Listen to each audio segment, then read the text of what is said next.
Well, hello there, YouTube, and welcome to another virtual painting session.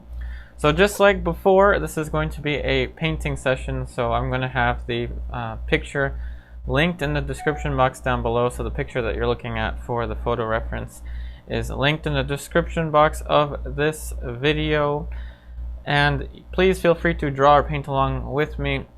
I'm using less colors this time, so it's just basically the Zorn Palette and then raw umber for my drawing color. So let's go ahead and get started here. So hey Joe, Sydney, and Martin, hello there. I'm just gonna take a second here to set up my photo reference on my computer. Just give me a second here.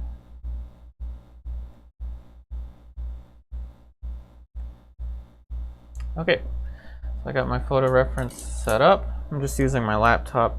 I'm using my iPad for the chat.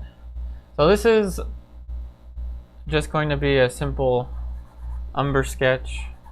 So I usually like to make the head about the size of my hand. So the head's kind of tilted, and so I'm just kind of gonna guesstimate the tilt for now. And I usually start out with simple straight lines and angles. Remember, this is not intended to be a lesson, everyone. The lessons are for my online class. If you were more interested in that, please check out the link to my online classes.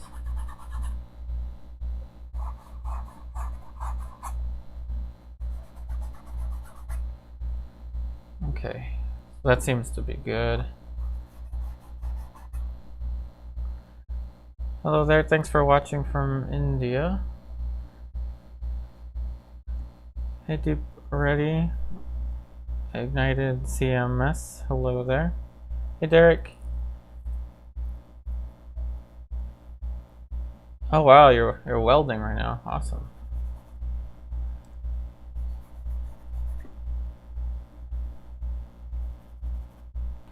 So I don't usually start off with a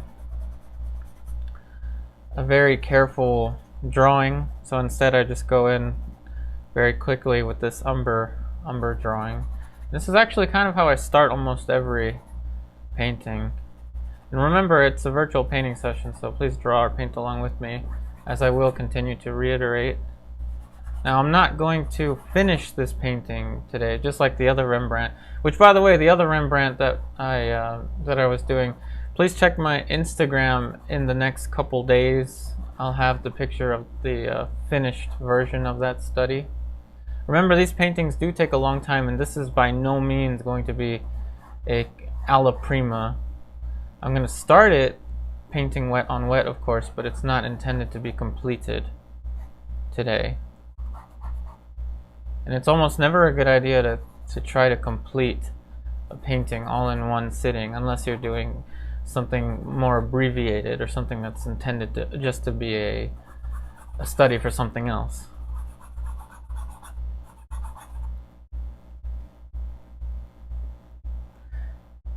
Hey Mark. Yeah, the Zorn palette is lead white, so this is lead white number 1. So the linseed based lead white from Rublev. This is Blue Ridge Yellow Ochre, again from Rublev. This is Old Holland Cadmium Red Deep. And then this is German Vine Black from Rublev. And this is just raw umber.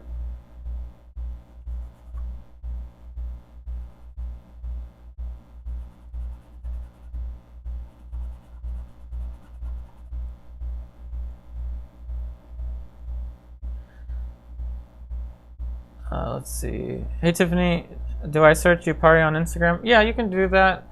I also have a link to it. I don't know how many different names involve the word Upari on Instagram, but I do have it linked in the description as well. But the finished Rembrandt is not there yet. It's not on Instagram yet. I'm gonna post it in the next couple days. I'm gonna do a few final touch-ups on it.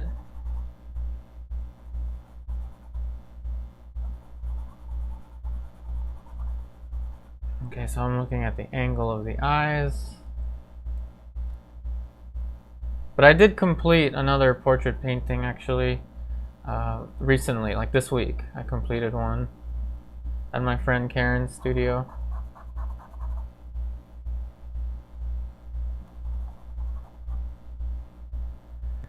Let's see. Yep, no problem, Mark. Hey Thomas, what do you do with all these studies? Sell them? I'm keeping them at the moment, the Rembrandt studies, though I will probably sell some of them eventually. But for the most part, these are strictly meant to be learning exercises. And I feel like I learn something new every time I do one of these Rembrandt studies.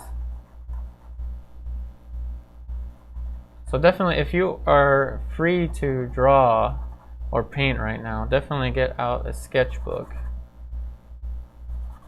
or a sheet of drawing paper. Or if you're free to paint, definitely paint along with me. So the hairline is going to be about here. I may have to push that up a little bit.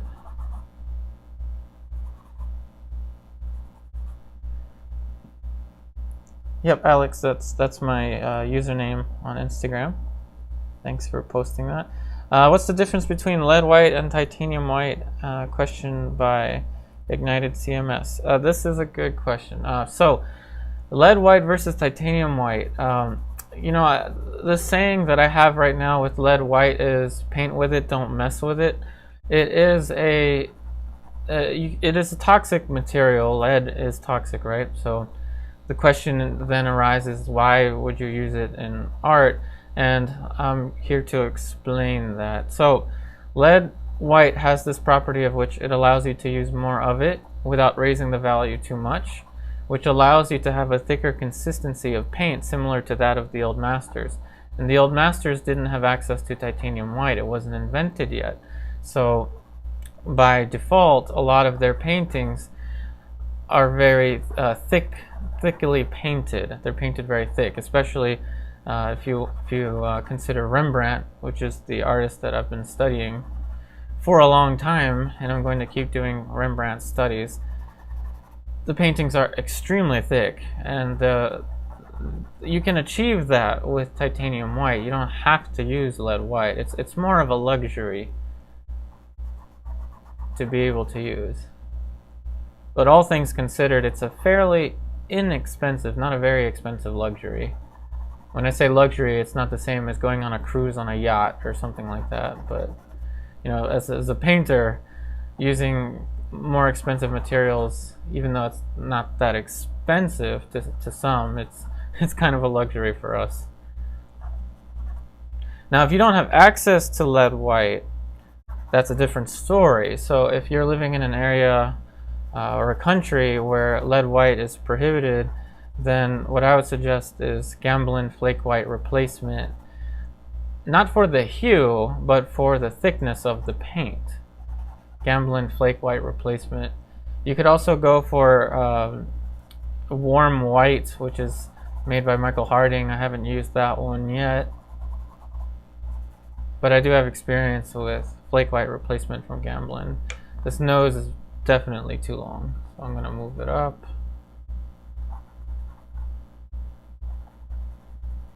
And I try to keep the shapes simple and easy, very abstract.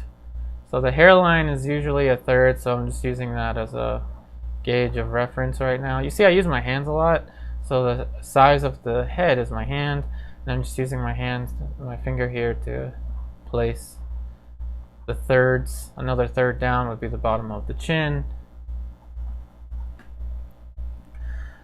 Derek, so will you ever try Rublev Genuine Vermilion for Zorn? If so, do you like it better? I would love to try Genuine Vermilion from Rublev, but they're all sold out, and they've been sold out for a while. But whenever they get it back in stock, if I can, if I can muster up the coins for that, I would definitely get the Genuine Vermilion from Rublev.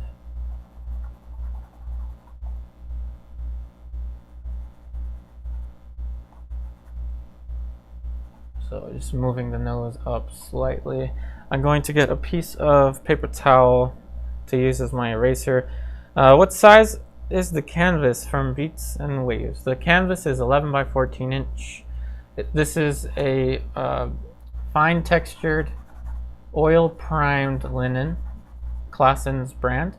More information on that again is listed in the description box of this video. It has been toned with black and white with a little bit of raw umber alkyd oil paint several weeks ago. As it is fine textured, you're seeing I'm just using a piece of paper towel to erase.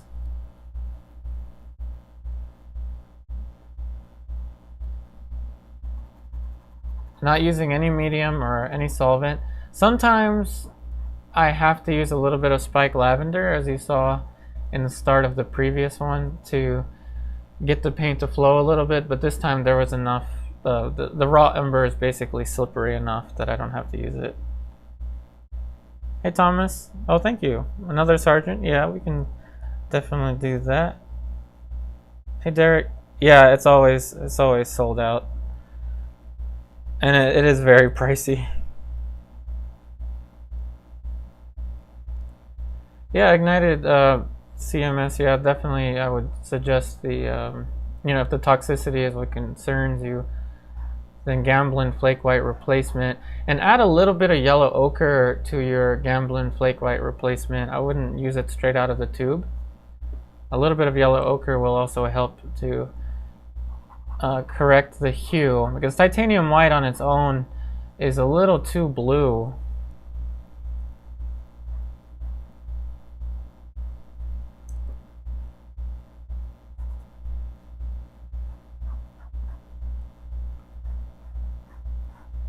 Lead white is a little warmer.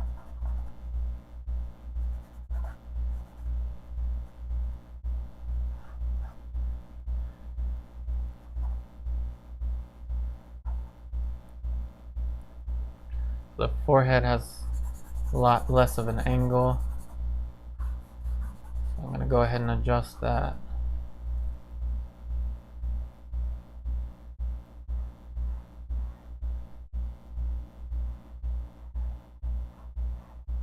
Speaking of the online classes, actually this evening, 5:30 p.m., I'll be streaming another lesson for my students. We're working on a Zorn Palette master study currently.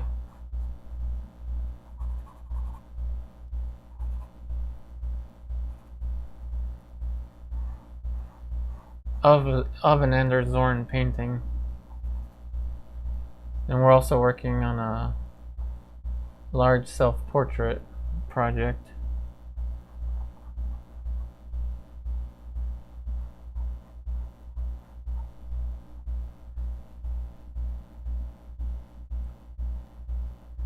Ignited CMS. I've seen that other artists paint directly onto white canvas without priming it with a base like raw umber.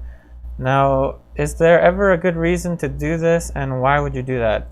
Why would you paint directly on white canvas is the question by Ignited CMS, and I think that some artists choose to paint on a completely white surface, meaning untoned, because I believe they do that because they want to have their colors appear as bright as possible. If you're thinking of like someone from the Henry Hinchy kind of school of painting, from a value standpoint, it's not a good idea to do that. So I think whenever someone paints directly on something that's untoned, then it's more for color, for the sake of color.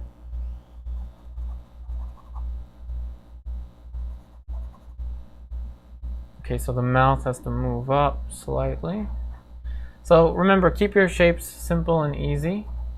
Simple and easy, so that when the time comes to make changes, and believe me, they always do, those changes are simple and easy to manage.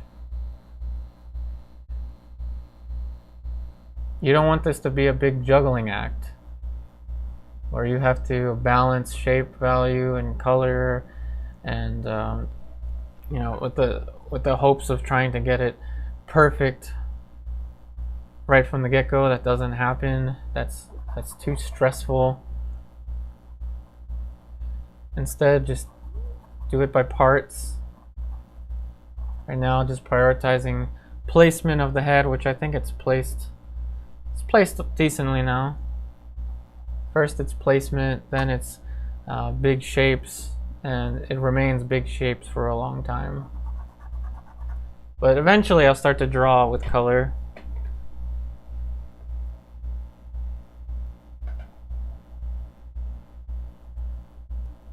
Hey Jose Francisco, oh thank you. Yeah, definitely paint along with us.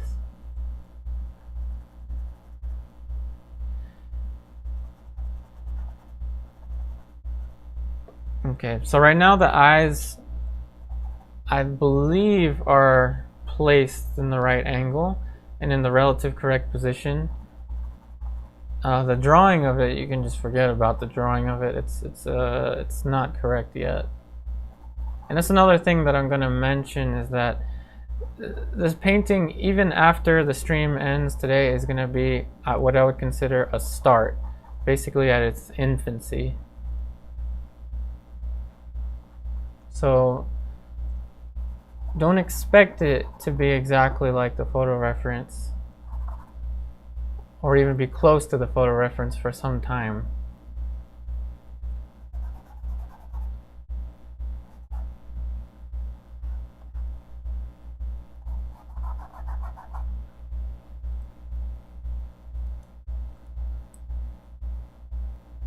Hey Bazwati, I'm drawing with raw umber as my color. I'm just using a piece of paper towel as my eraser. And the brush I'm using is a size 2 filbert bristle brush, Silver brush brand. Now, I'm not sponsored by them, it's just my favorite brand of brush. And I tend to prefer Silver brush. Okay, so I have the eye a little too far to the left, which will actually push the cheekbone in. Let's go ahead and correct that.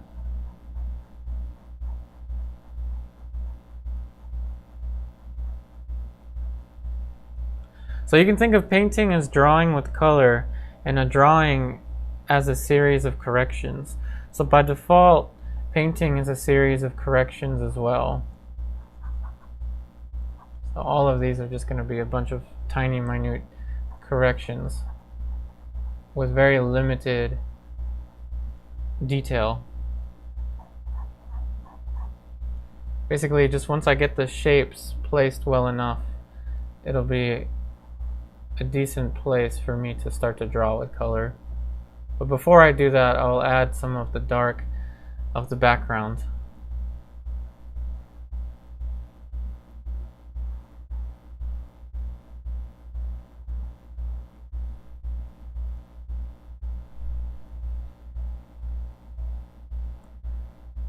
Hey Christine. So yeah, I welcome any art-related questions, everyone watching on YouTube. So you can ask me anything as long as it's related to art. Let's keep this as art-related as possible. If you have questions about medium or questions about learning how to paint, why I do so many Rembrandt studies, feel free to ask.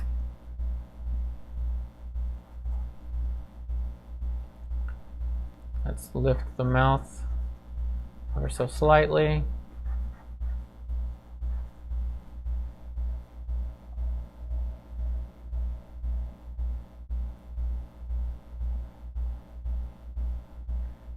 Ignited CMS. People recommend CMYK palette where they use power reds, magenta blues like phthalo blue, full variety of color.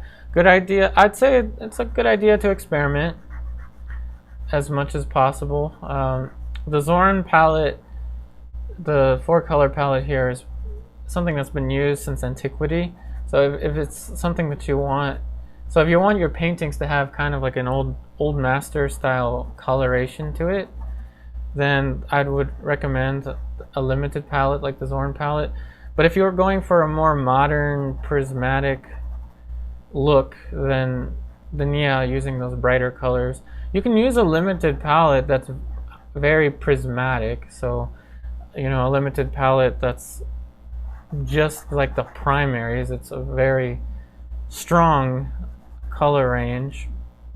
Too strong, in my opinion, for classical skin tones or just skin tones in general. Any type of skin tone, if you use bright colors, it's going to be a little bit difficult to make it look naturalistic. But you can do that with landscape, you can do that with still life, pretty much anything other than trying to paint naturalistic skin tones. Although you probably could, if you dull the colors out enough, get these naturalistic looking skin colors.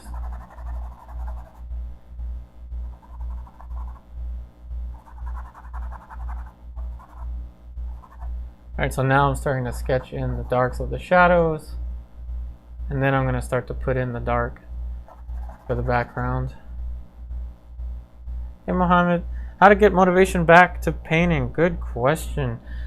Motivation in painting is a very personal thing, so what motivates one person might not motivate another person, but I find that what works for me a lot of the time is if I'm not feeling the courage to paint, or for example, like if I'm not feeling the courage to do like a stream, let's say on YouTube, sometimes what I do is I don't even think about it. I just get the paints out, set the camera up, and just do it.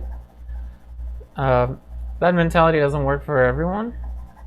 It doesn't always work for me, but for the most part, just getting the paints out and just painting, and having a reference that is so Mohammed, definitely having a reference that is as high quality as possible if you're working from pictures, or do a self-portrait. Another thing that really helps is a community of artists, Mohammed. So if you have a community of artists that you can communicate with, or that you can even paint with in person, that's a great motivator.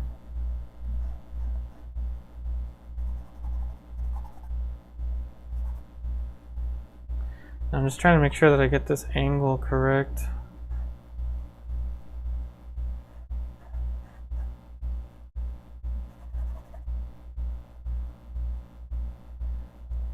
Hey Derek, do you ever do alla prima portrait commission, or do you try to always use indirect in commission work? I find it difficult to be satisfied with the end result of alla prima portrait. I will I never say never, right? But this is the one time where I will say never. I will probably never do an alla prima portrait commission. Alla prima is a means to an end. It's a good way to do a study, or to, if you want to show off, like do a painting demonstration, you know, in like a, you know, like in an art school or something. If you're trying to promote your workshops, your painting workshops, then, you know, doing a alla prima is good for that. But it's not the way to create a highly finished painting. And remember, as we spoke about last time, someone mentioned someone said a great comment where you can do a layered painting, a layered painting, and make it look alla prima. So if alla prima aesthetic is what you're after, you can get the alla prima aesthetic with a more controlled painting.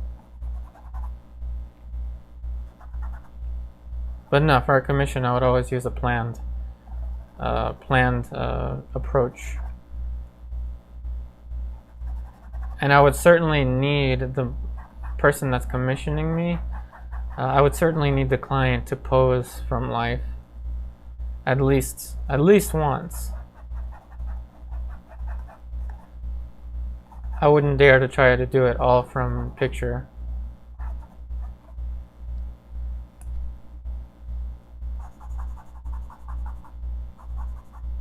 But good questions, everyone. Let's get these questions rolling.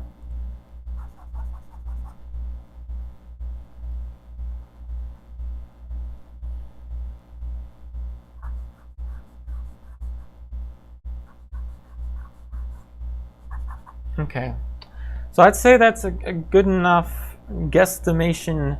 Let's just call it a good guesstimation of the block-in of the head. So now what I'm going to do is, once I find my palette knife, I'm going to mix up a value for the background. And this is something I tend to always do. I tend to always misplace my palette knife. Here it is. Alright, so the background color, I'm going to use raw umber, black, a little bit of red. Alright, Ignited CMS, what's the best way to make money from painting? The best way to make money from painting is to put painting first. So focus, put your heart into your art. Put your heart into it and spend as many hours as you possibly can muster in your craft, and the money just follows. It's something that just follows. This is advice that my teachers gave me a long time ago, and I didn't believe them, but it's true. I ended up starting my own YouTube channel in 2017, and then I had a desire to share. I have a desire to share, which is part of the art. It's part of the learning for me. And then I just ultimately started doing online classes, which is something that I wanted to do.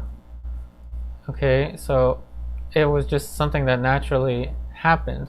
Now for you, it could be different if you don't want to share. So if you don't want to do online lessons or things like that, then there's other ways that you can make money from it, like selling in galleries, or you know, doing demonstrations like this one. Now, especially with technology evolving the way that it is, there's going to be more ways to make income as an artist than you that didn't even exist, say, like back in 2009 when I started painting.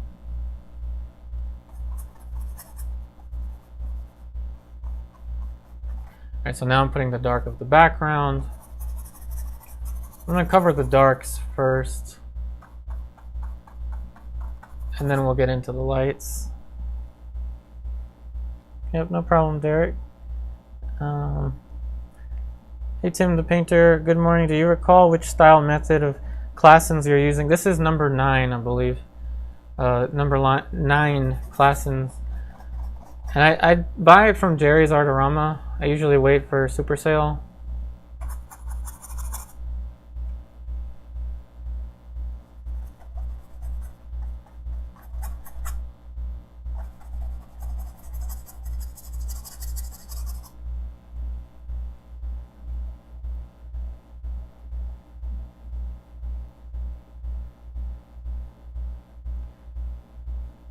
Hey, Giorgio, thank you.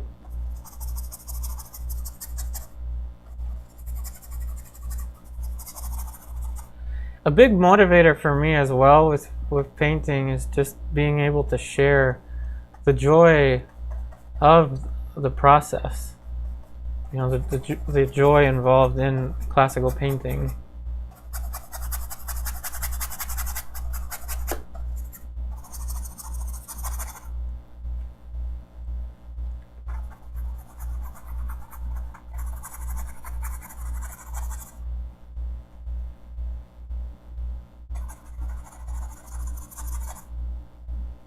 Which, by the way, I forgot to mention, what I'm using to thin out the paint in the background is Spike Lavender. I'm using Spike Lavender, which was in this thing. So this has a couple drops of Spike Lavender. Has a couple drops. I mean, this has plenty of drops, but I used a couple drops. I'll just show you. I just put it directly into the brush. Now you don't have to do that. You don't have to put the drops of solvent, which is what spike lavender is. I'm treating it like a solvent. You don't have to put that in your brush. If you're using a vertical palette, then yeah, you have to. But if you have a flat palette or a handheld palette, which is what I prefer to use, just put the spike lavender directly into your mixture. So if this was a flat surface, I would just put the spike lavender droplets right there.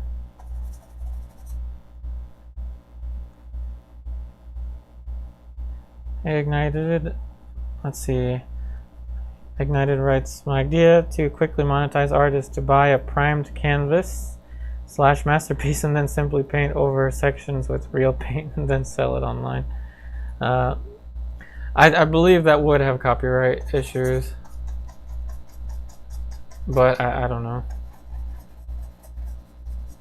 I don't know. I'm not a lawyer.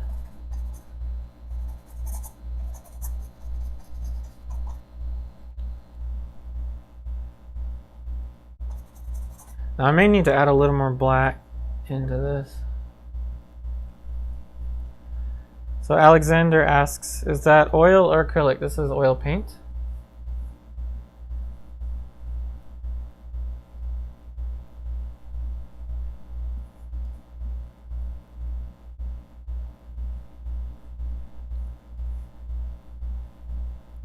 A couple more drops or solvent, spike lavender.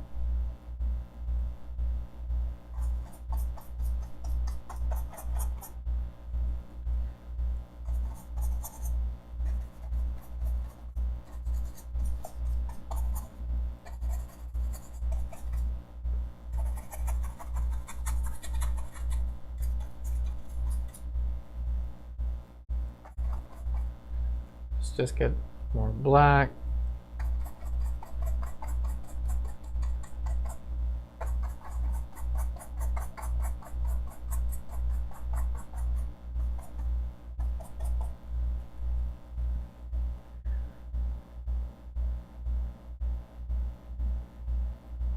Let's see, Derek asks, let's see. If you find a couple small bubbles underneath the linen panel after the glue has dried,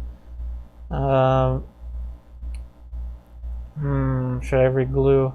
Okay, so if you're talking about the PVA glue, when you're preparing a linen, I would, because that's something that's going to be, you're basically going to cover over it. So if you have bubbles from the glue, I would definitely go over that once again, because you're going to be priming over that. But in all honesty, I'm not working with that kind of linen. I'm buying this already primed.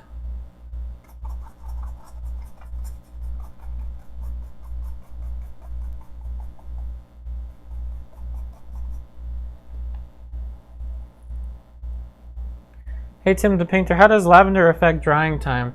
I hear that it makes it dry faster, but I haven't really tested that. And in my experience, I think it just dries the same as if you're using Gamsol.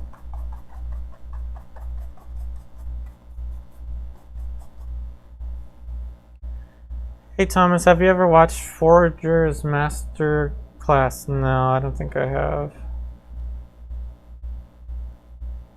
Hey Bozwati, are you using raw umber in the background? This is raw umber and black. Okay, so I'm gonna mix the red for the hat, and then we're gonna use some of the red for this, and we're gonna go in the shadow, then we're gonna get into the skin tones. Remember, this will not be completed today.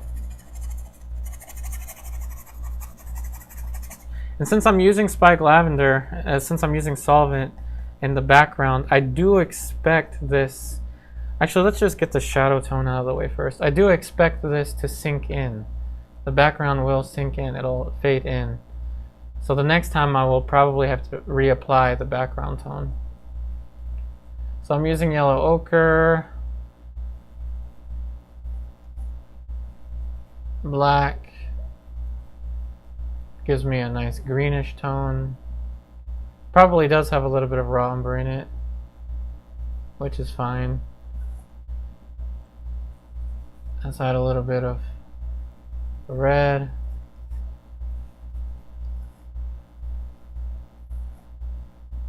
Let's just use the background brush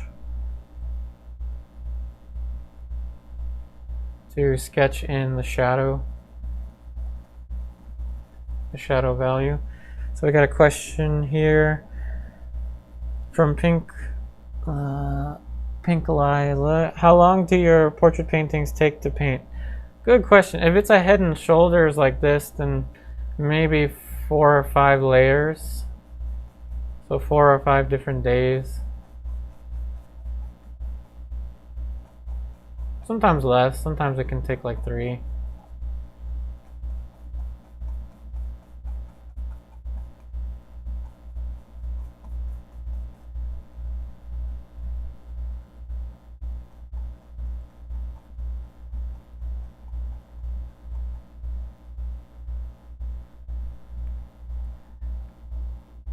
Hey Lisette, can I use oil paints over acrylic? Yes, you can.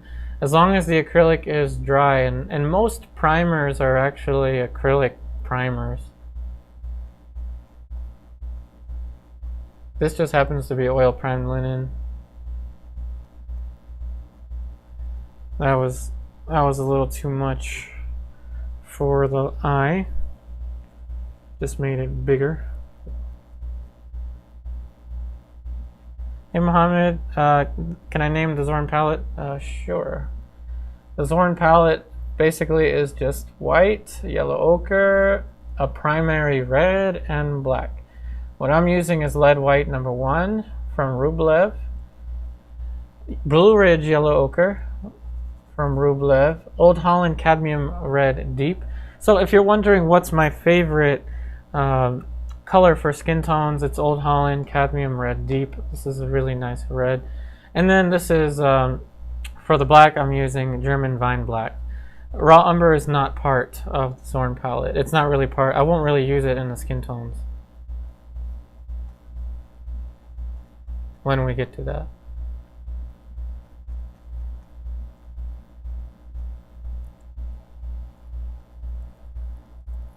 Ignited, let's see. How do you find your own style in art? I always find this the hardest, as I'm drawn to so many old masters and modern masters. Is having your own style important nowadays? So, Ignited, good question.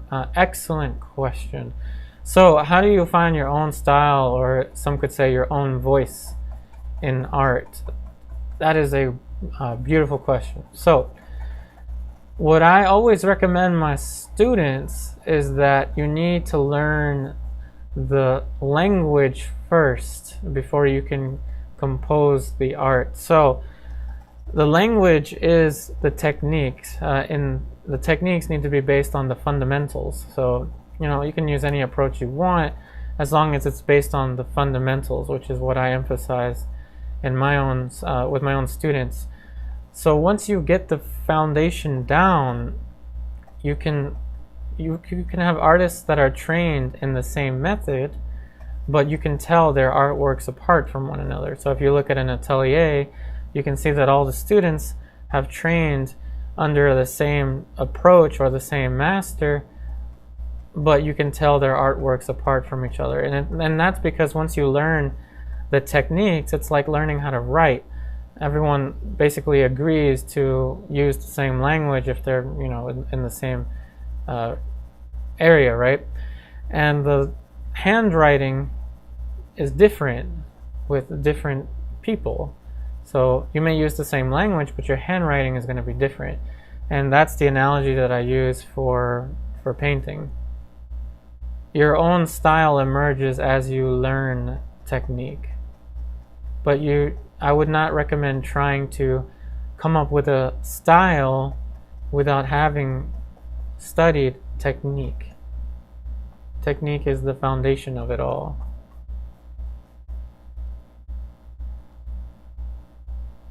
Let's see, do you know online art school affordable at an affordable price?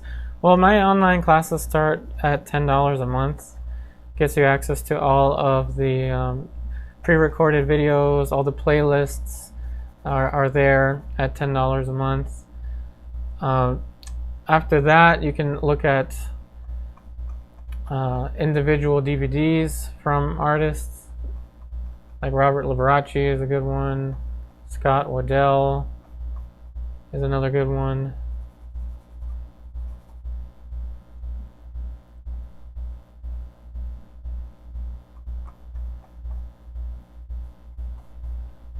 Okay, so now that I got the shadow somewhat roughed in there, I'm going to mix up the red.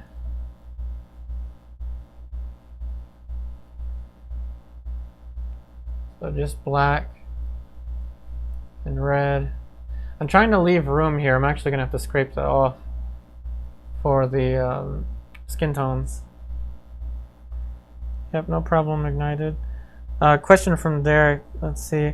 I use Rublev mounting adhesive on ACM panels and adhere lead primer linen onto them. I would have to rip the edge back up and shove more glue under the linen to re-glue it to the panel. Okay, so... okay, that right there, I don't know.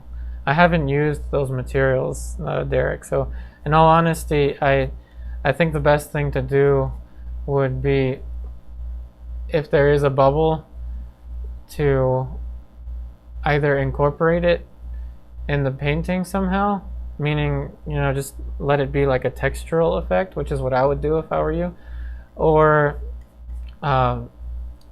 put a weight on it. Maybe that will help. Stack like some books on it, and maybe that will push the bubble out.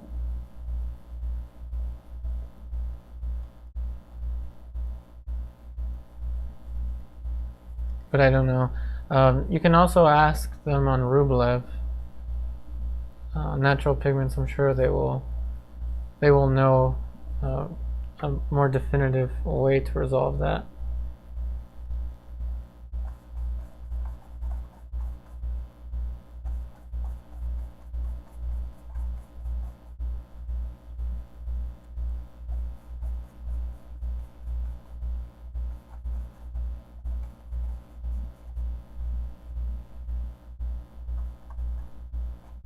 Now I'm applying the brush strokes in this direction because that's the direction that the light is facing.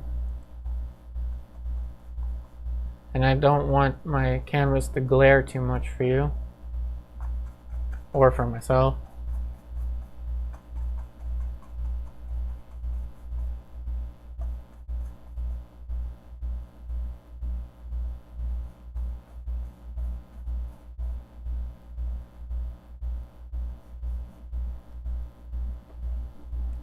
Hey, Ignited. Do I dabble with digital art, such as matte painting and composing painting in Photoshop? A lot of concept art is done like this nowadays. And you're right, a lot of concept art is done like that, but I don't know. I have used a drawing app in the past to help with some compositional stuff, but recently, no, I haven't done that.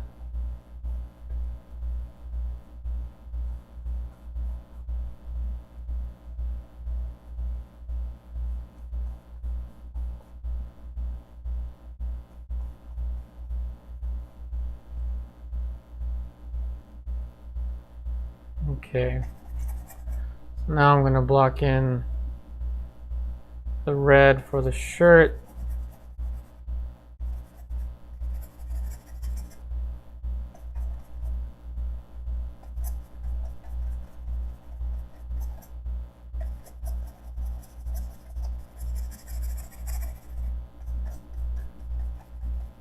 So again, this is like the reverse of how I started the last Rembrandt. Last time I started with the skin tones, then I put in the dark. But lately, after doing so many Rembrandts, I actually think it's a better idea to just get the darks out of the way. Get the background value out of the way, and all of the dark areas around it out of the way. And in fact, actually working with a darker tone would have been more beneficial than the tone that I started with. I only really discovered this after so many Rembrandt studies.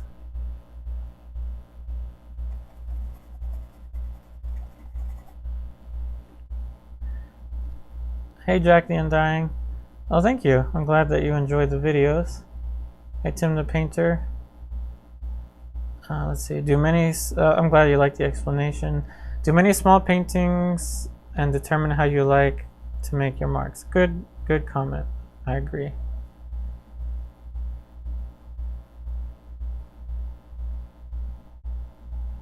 Okay, no problem, Derek. Sorry I couldn't be more useful for you there.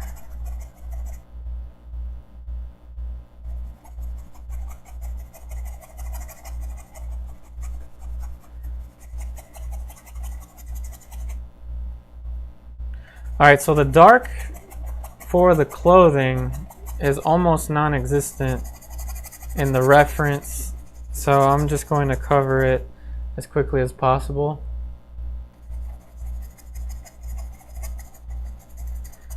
And once I get this covered, we should be good to go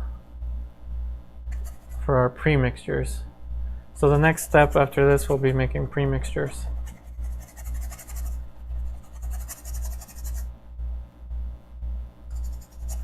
Let's just use all this up.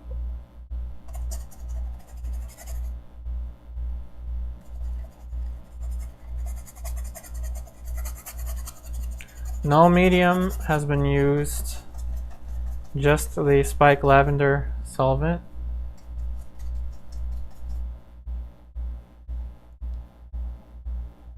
Hey Ebenezer, when did I start oil painting? I started oil painting in high school. I was a senior, 17 years old. 17. I think I was a couple months before I turned 18. This was 2009. Alright, so we got that covered now. Let's just use the rest of this up.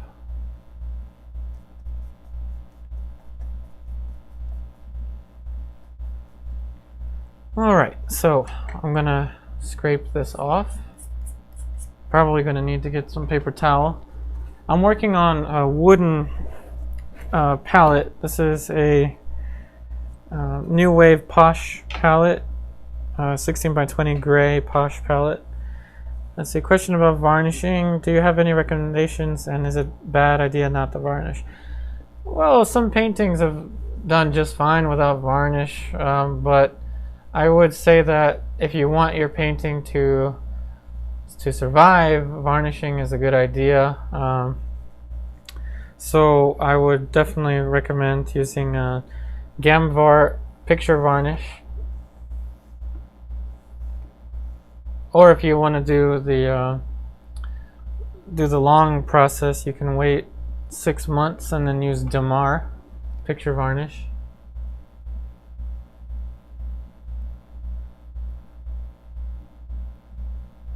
But I do use Gamvar picture varnish for all the paintings that I sell.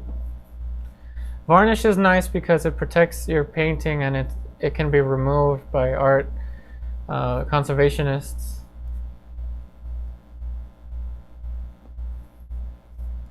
Varnish, remember, is meant to be removed in conservation.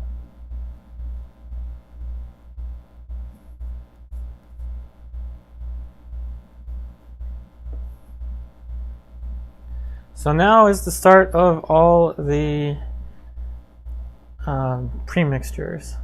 So I'm just going to go through the pre-mixtures as quickly as I can. And so everyone that was asking about my online classes, if I have absolute beginner-friendly classes, I do. Project 2 in my online classes uses the full transfer drawing process, which is what I would recommend anyone beginning portrait painting or just painting in general.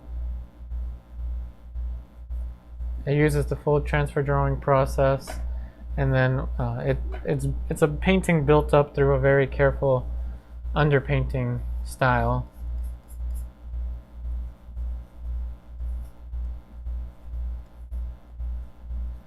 trying to learn painting by starting with alla prima is like trying to put a cast on your leg and trying to run. It doesn't help things.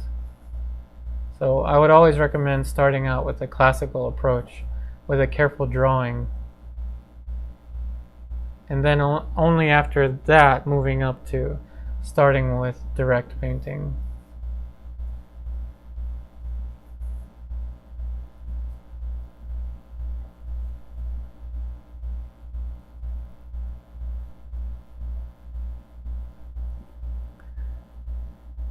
Let's see. So, which paint do I use? So I have Rublev brand and Old Holland. So this is lead white number 1, Rublev. The yellow ochre is Rublev Blue Ridge yellow ochre. The black is from Rublev.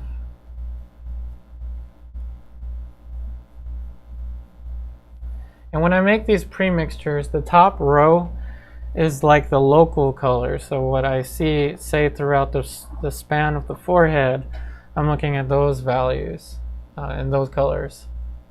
And then what I'm going to do is I'm going to create different pre-mixtures that are warmer and cooler.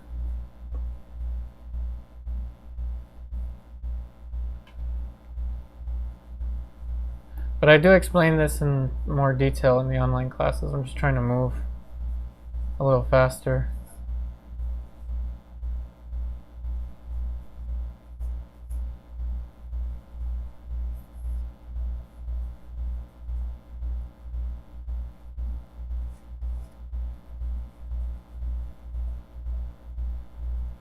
And this one will probably be closer to the value of the shadow.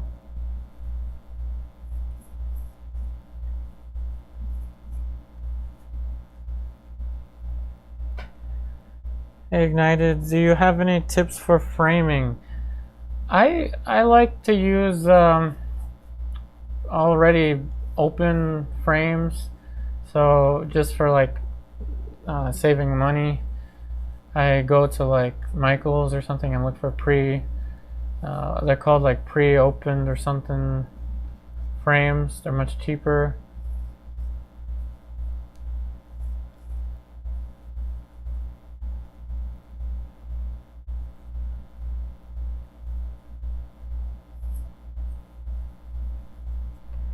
Alright, so now the next row is going to be pinkish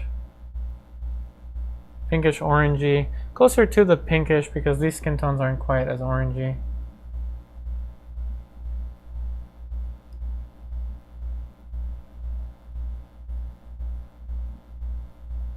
So less yellow ochre makes it less orangey.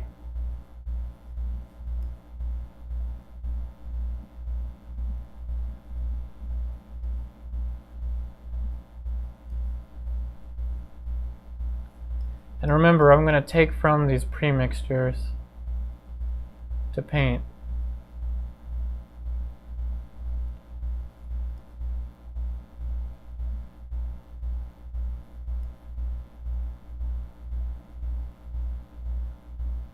So to any of my online students that may be watching, remember we're still going to have our lesson at 5:30.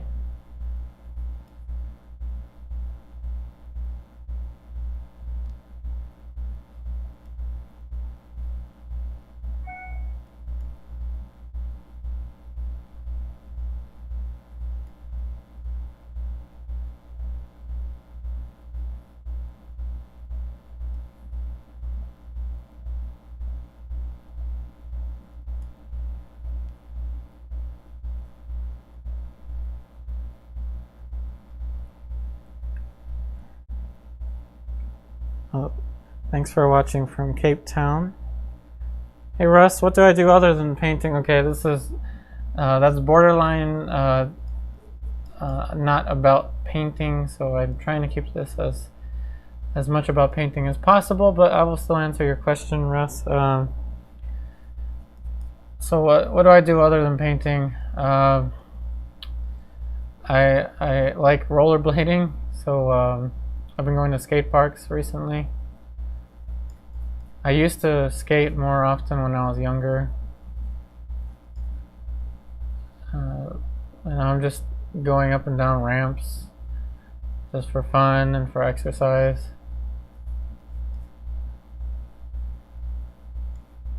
I also keep tarantulas, so I love caring for tarantulas and all kinds of creatures.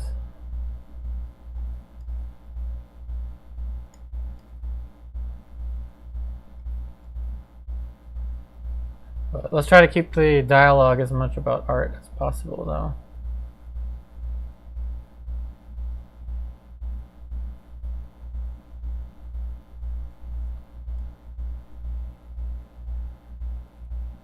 Hey Geraldine, I'm glad that the videos are helpful.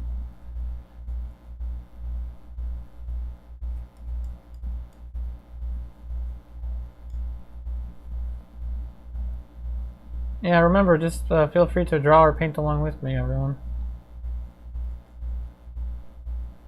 And if you're watching this as a pre-recorded video, definitely take all the time you'd like to draw along with me. Remember, online students, you can send me images for the virtual classroom of painting along with this one as well. Those that are in the online class. Alright, so now this one is going to be greenish. So black and yellow.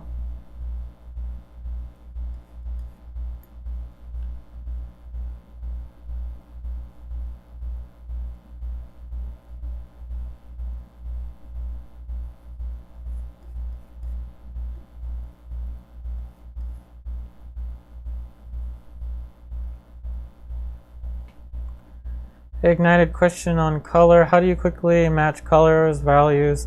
How do you use the color wheel and its complement? Push values up and down. So I typically try not to color match, though if you're interested in color matching, that would require a printout. So you would have to print out the photo reference. Make sure it's the highest quality print that you can find, and then with your palette knife, you can pre-mix each section or each spot on the, pretend this is the printout, you can match each spot that way. But typically what I do is I work through a comparison. So I compare the values and the colors to one another, just like I would be painting a model from life.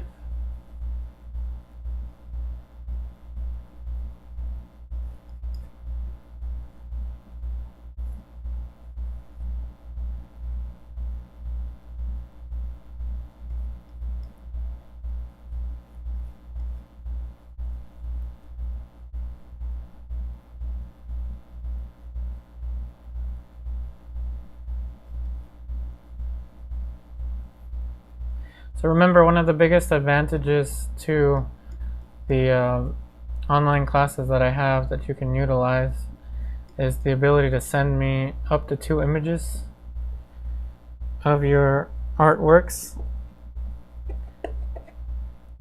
each week for something I call the virtual classroom, which is a pre-recorded video I make each week where I give students advice on their artworks. But of course, students can do that at their own pace.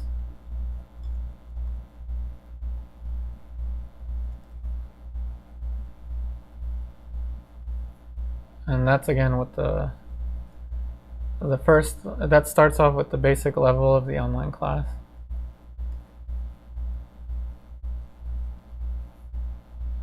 In case you want to paint along with this and then send me images. Alright, so this is the darker greenish tone. Next thing I'm going to do is I'm going to mix up bluish tones, which is basically going to be kind of like a grayscale.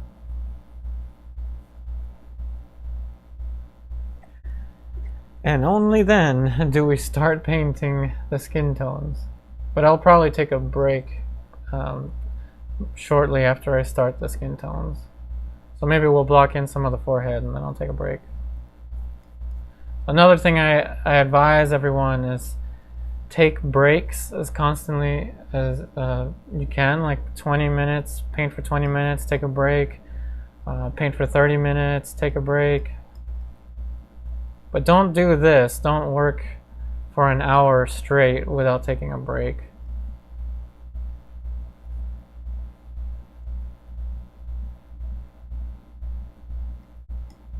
And this will possibly be for the sclera and for the beard. So I'm making it a little more towards the warm gray.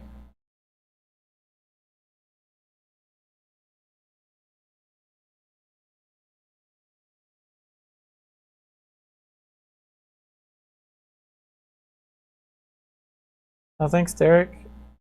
Hey, Alejandro. Thanks for watching from Colombia. Yeah, I agree. Rembrandt is my favorite as well. And I should probably mix up more for this gray since we have a beard here, so I'm gonna have to add more of the black now. I think, you know what we'll do is I'll take a break after I finish the pre-mixtures, and then after the break I will get into the color. Remember, take as many breaks as you can, because if you look at your painting too much, if you look at it for too long, your eyes start to get tired and you don't catch mistakes as quickly.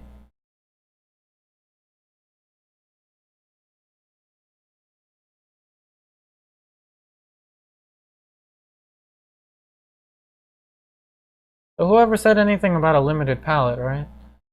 I mean, would you guess that 4 colors would give you this range? I guess you probably would, but it's so nice to see all the colors laid out.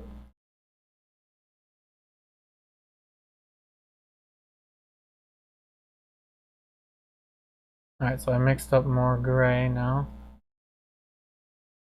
Kind of a warm gray.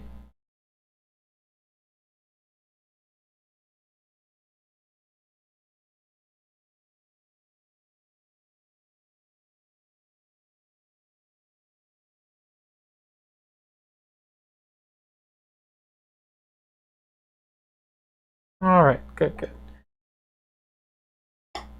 Hey Russ James, what animal should I paint first? So if you're into painting pets or wildlife, I like painting dogs. I like dogs.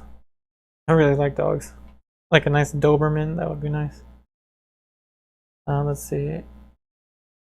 Hey Ignite, I find it really interesting that for a face there are 16 possible swatches. Oh, yep, definitely. Sometimes I do 5 up here and then like 4, 4, and 4, but basically as many as you can fit is going to help. If I wanted to, I could also have like an orange band and kind of like a brown band of colors. I basically just ran out of space. I would have added more, but you know, this palette's kind of small. Okay, so after mixing these and drawing this, I think it's a good time to take a break. So that being said, I'm gonna write a comment to you here with my iPad.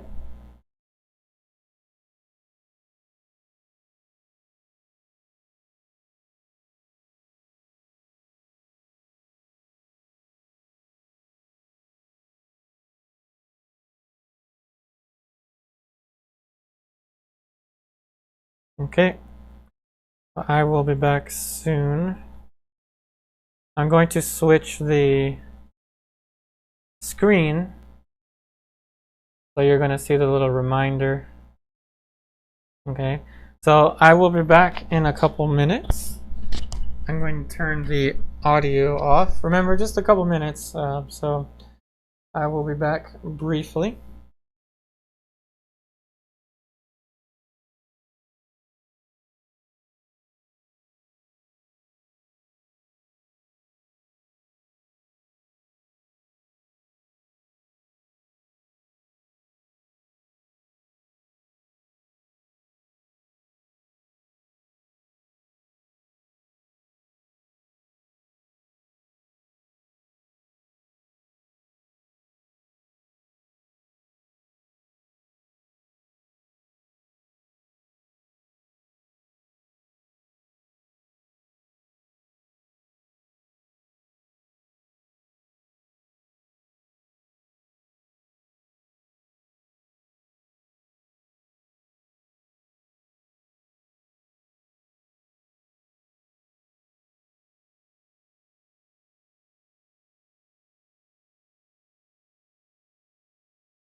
Alright everyone, I have returned.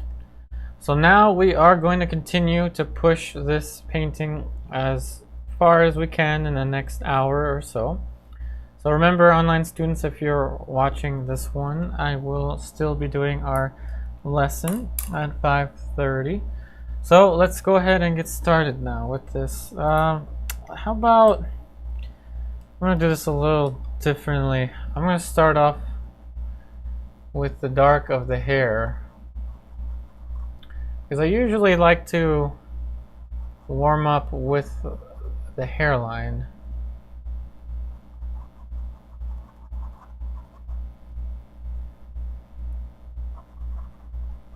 So yeah, let's do this first. I think I do need another mixture. This is just getting in the way. The raw umber is probably gonna fall. Okay, let me just get the raw umber out of the way. I need a darker red.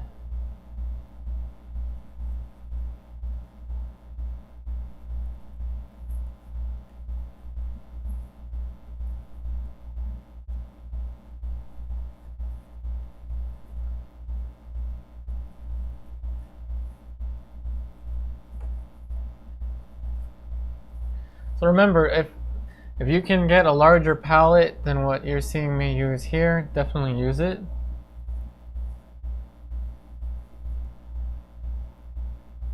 Larger palettes are better, so you have more space for more mixtures.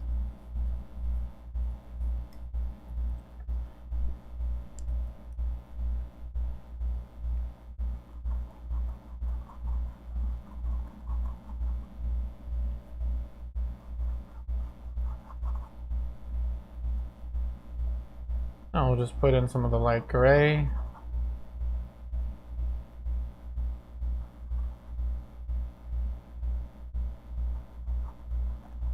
And of course I'm going to use the tone of the canvas whenever possible, so some of the light gray will actually already be there from the tone of the canvas. And let's just use the same brush.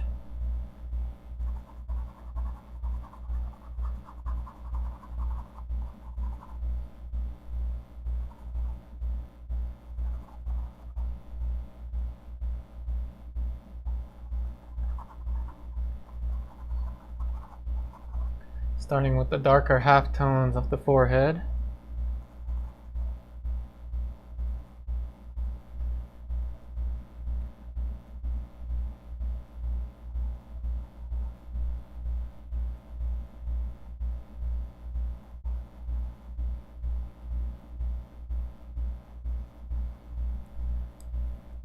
Switch to a different brush.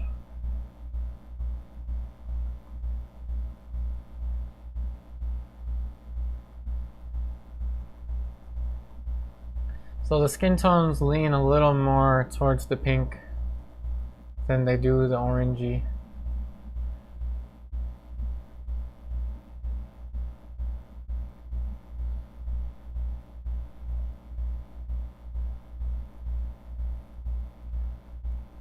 And you want your first layer of light to be the thickest.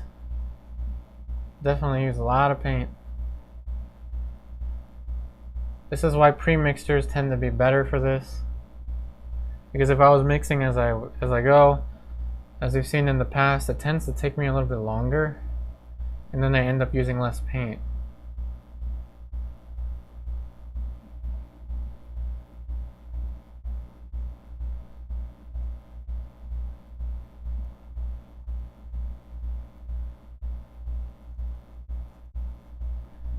And this is a size 2 bristle brush, size 2 filbert bristle brush, but this is a extra long filbert.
Oh, somebody wrote it's 1 a.m. where you're watching. I'm sorry, I'm reading the message all late.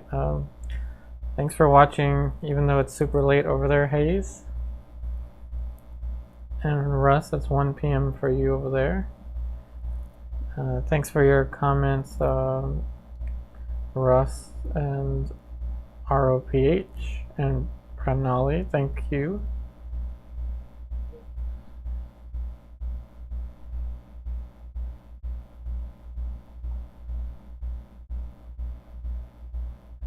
The comments seem kind of quiet. Someone let me know that this is actually working.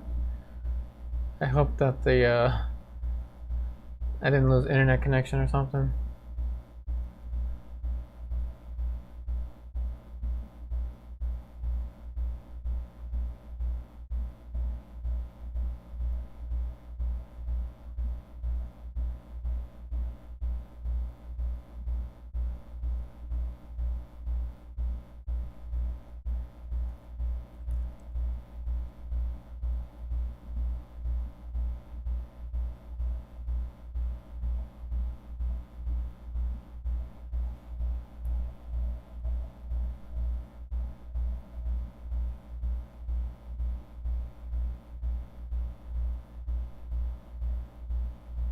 Hey Russ, oh good, it's working, thank you.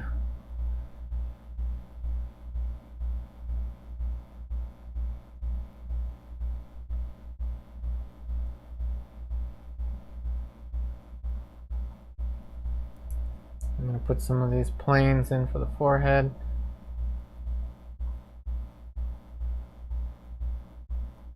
The angle of the eyes is a little off, so I'm going to correct that when we get down there.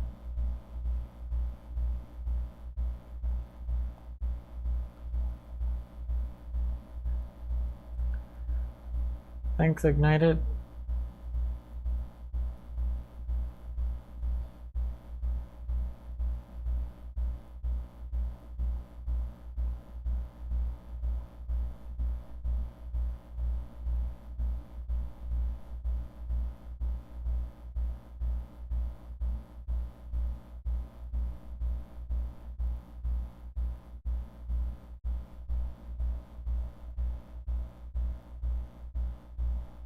So this is the frontal eminence of the forehead.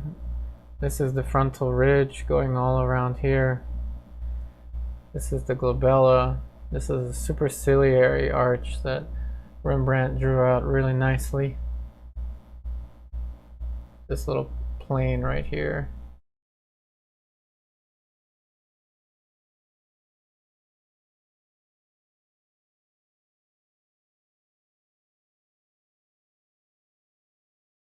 Again, it's going to look a little off, or a lot. It's going to look really off when we first add the color, but we'll make it work. And it's not about the speed. It's not about how fast you can make the thing look like a human being. It's about having the right strategy so that you can continue to build your painting later on.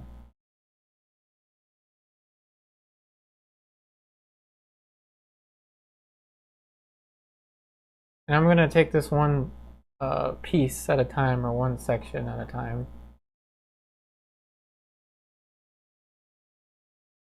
Hey David Rodriguez.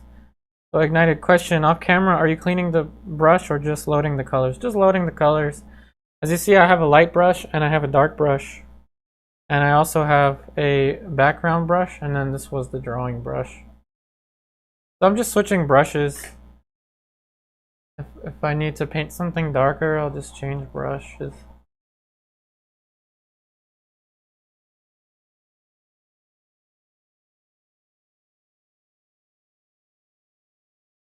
But where things need to be different, like the hue changes, so you know, the gray of the hair over here, this is a different brush now. It's basically just changing brushes rather than cleaning them. I usually just clean my brushes at the end of the day.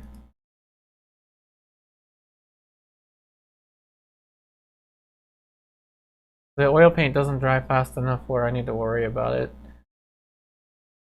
That's one of the nice things about oil painting.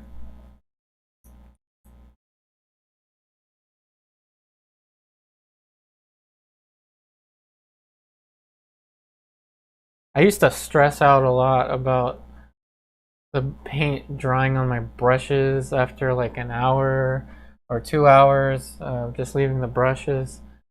But you can leave it, and sometimes I'll just put the brushes in the freezer and just use them the next day.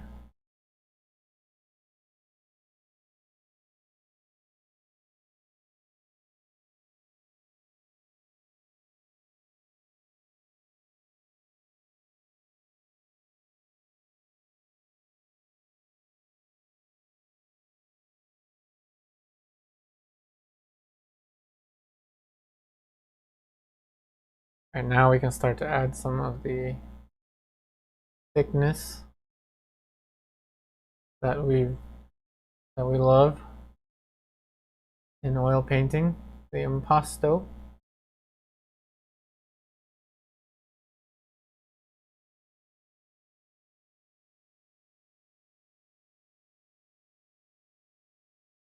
A little bit of impasto, not too much, not just yet.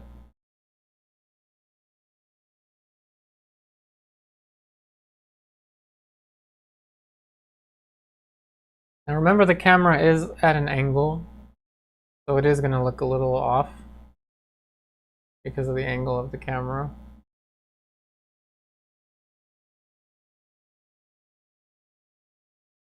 Hey David, the impasto, which is just thick paint, is what I was saying. So there's a lot of thick paint now.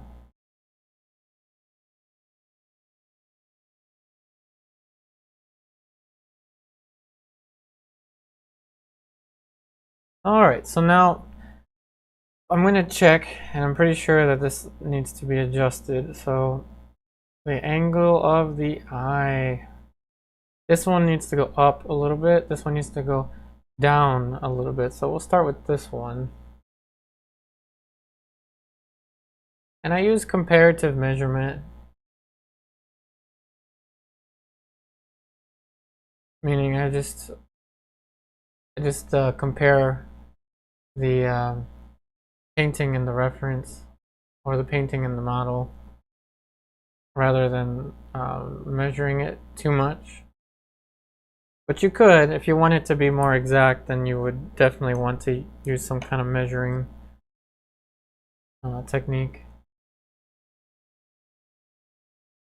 I like to use verticals and horizontals.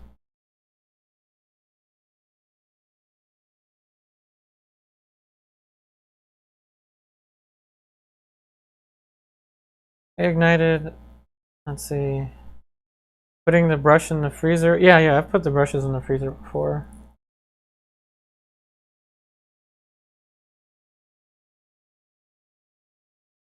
Hey Derek, colors appear more muted simply because of how old the painting is. It's the background.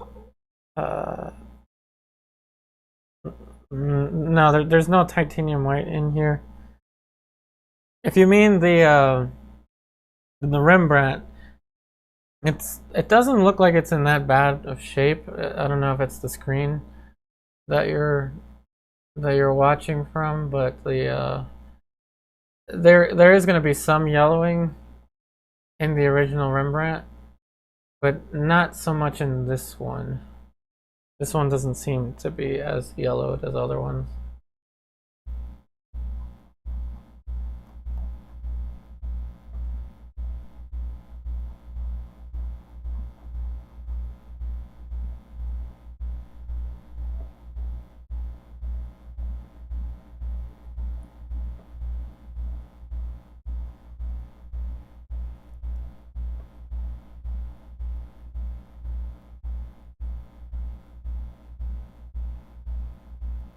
And even then, I can probably lower the eye a little more.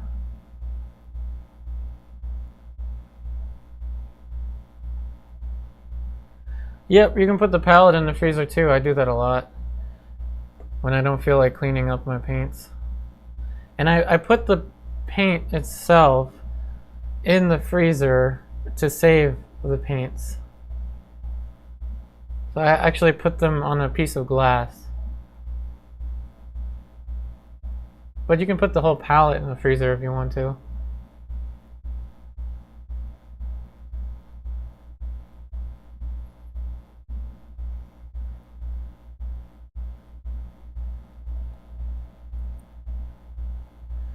Hey David, I've seen some artists with palettes with so much paint, more paint than necessary. Yeah, I mean, of course, the more paint, the better, but it's whatever you feel. This is probably more paint than I'm going to need, and I'll just reuse it for later.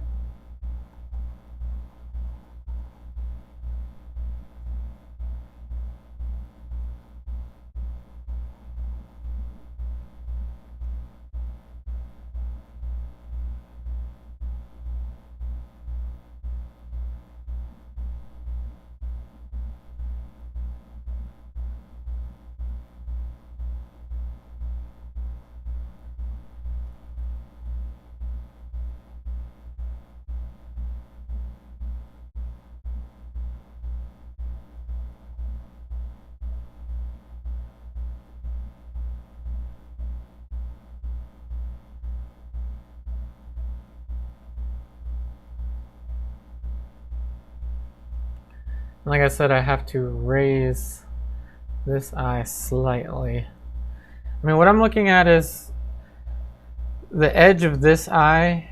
I mean, this straight line, if I use the shadow here, I don't know if you can see that, but this has to meet up with the top of the eye on the other side. It looks like. Hold on, I'm actually going to check that with the picture. It doesn't, never mind. That actually meets up with the eyebrow. Oh, never mind. I guess I am correct. Yeah, that's crucial. You want to check. And that's not so much a form of measuring, though you could think of it as measuring. It's just relating a horizontal line or a vertical line. But again, you can call it measuring if you want. Just use whatever works.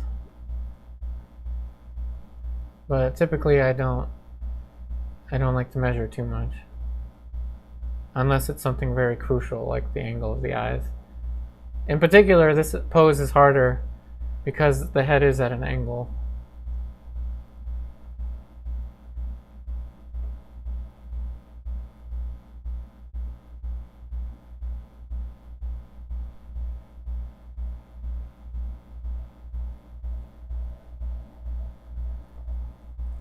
Hey David Rodriguez, so do you put it away later? Yeah, usually at night when I'm done with work for the day, I'll just put the paint on a piece of glass, a glass palette, and just put the glass palette in the freezer.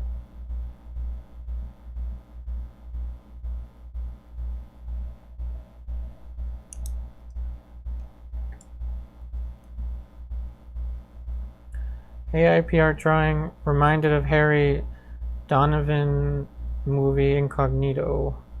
Thanks for watching from Indonesia. I don't think I've seen that one.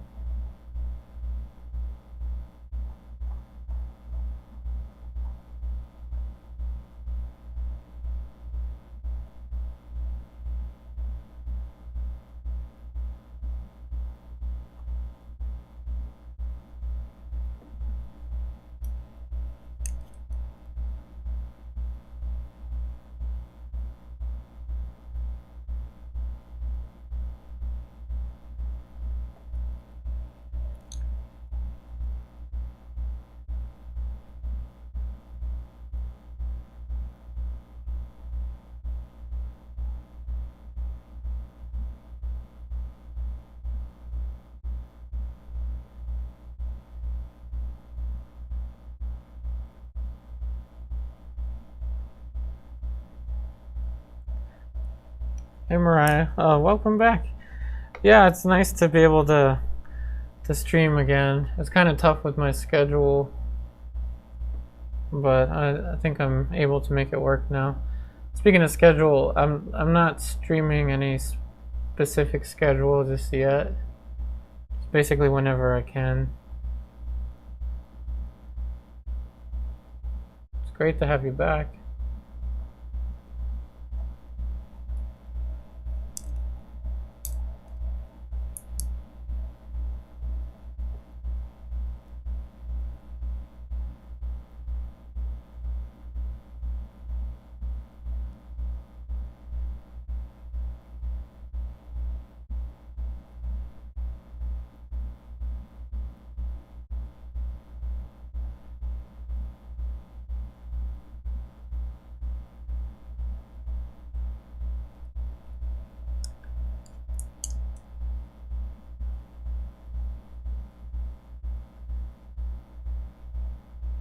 Now clearly this eye is going to be the troublesome eye.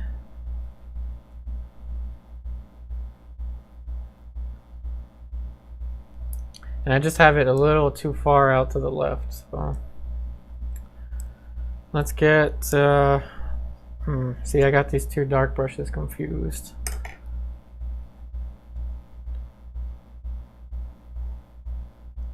I'm gonna move this in a little more.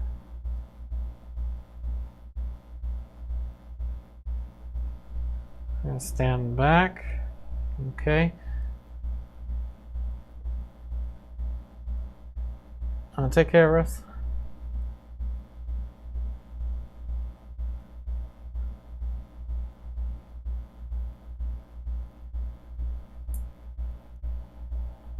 I'm gonna get a smaller brush out for the lights.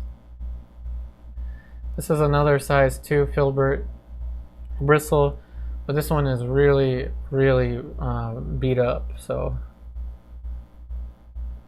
it's kind of a smaller brush now.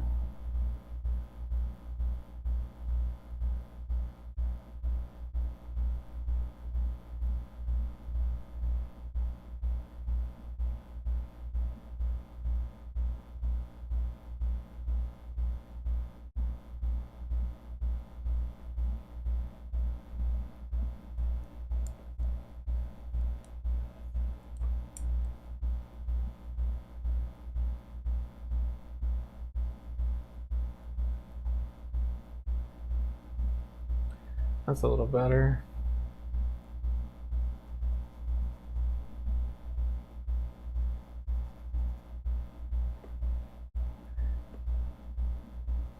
Hey, Monique.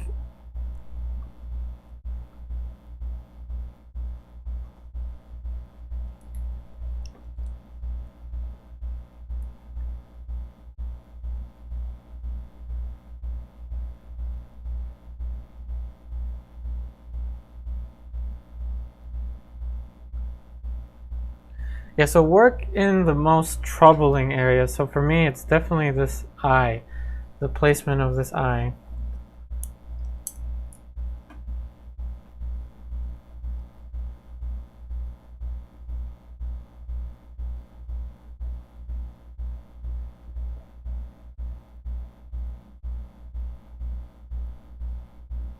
By no means am I trying to finish it. I'm just trying to place it correctly with color. Yeah, Monique, so I'll be streaming once in a while, whenever I can. As you know, a lot of my time is taken up with the, you know, I spent a lot of time with the online classes and my studio work. But I will be trying to stream these Rembrandt studies more frequently now. These are very important learning exercises.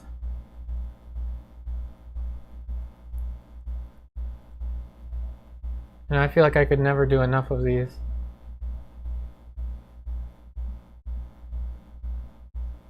Because there's so much to learn from Rembrandt.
Hey Rohan.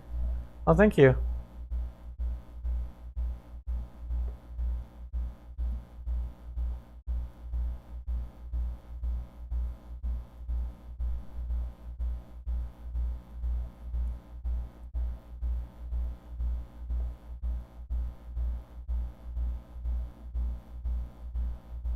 Alright, let's see.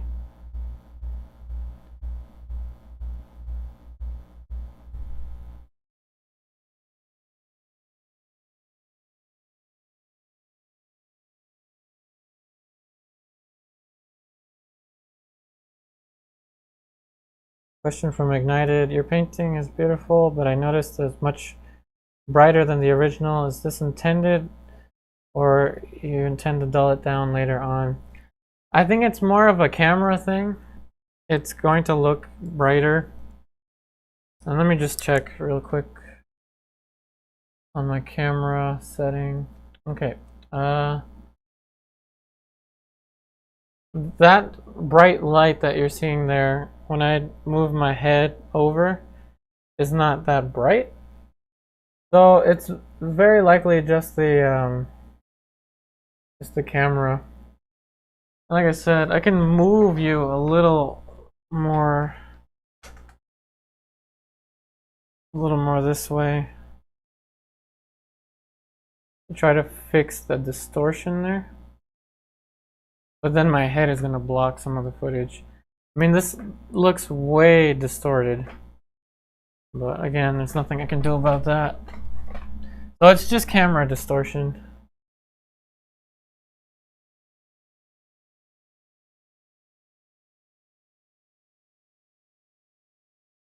Because if I use a horizontal, you can see this meets up with the eyebrow. Okay? And that's what it appears to be like on the reference. It just looks, off. I didn't realize how much of a distortion that was. I'm not really looking at my feedback on the computer as I'm painting like I used to. I'm just looking at the photo reference.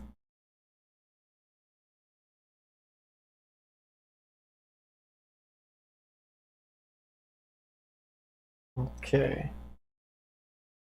So we got one person here I have to kick out. Hold on.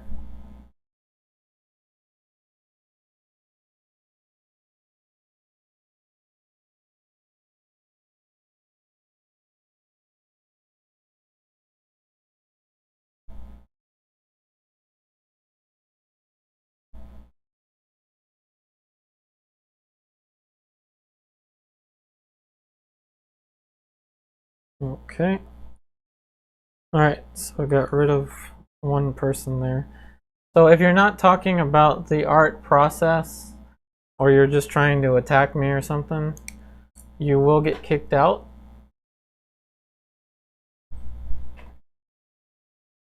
Fair warning. Actually, I don't really give warning. They'll just kick the person out right away. This is a painting session. This is not intended to be anything else.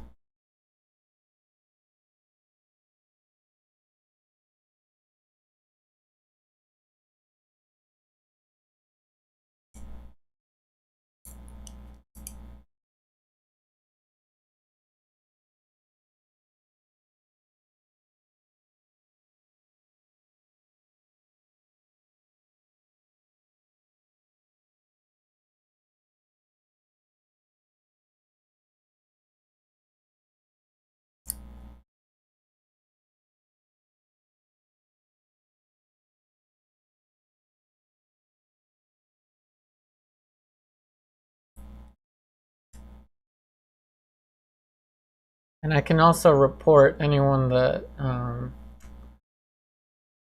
tries to write any derogatory stuff. I will report you to YouTube. So I have zero tolerance for that, because I want these painting sessions to be as fun and insightful to the viewers as possible.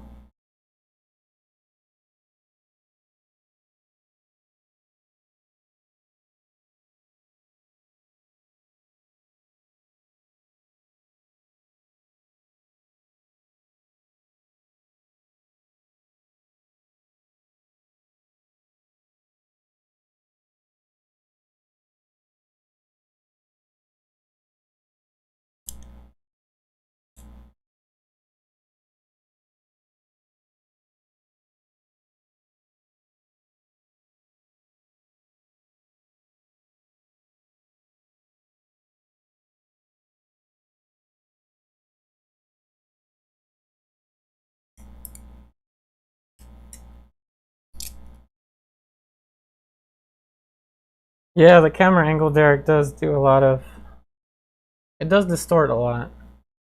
That's why I'm not even looking at it. I'm not even looking at the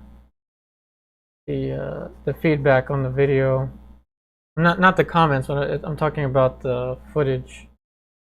I'm not looking at the footage as I'm painting.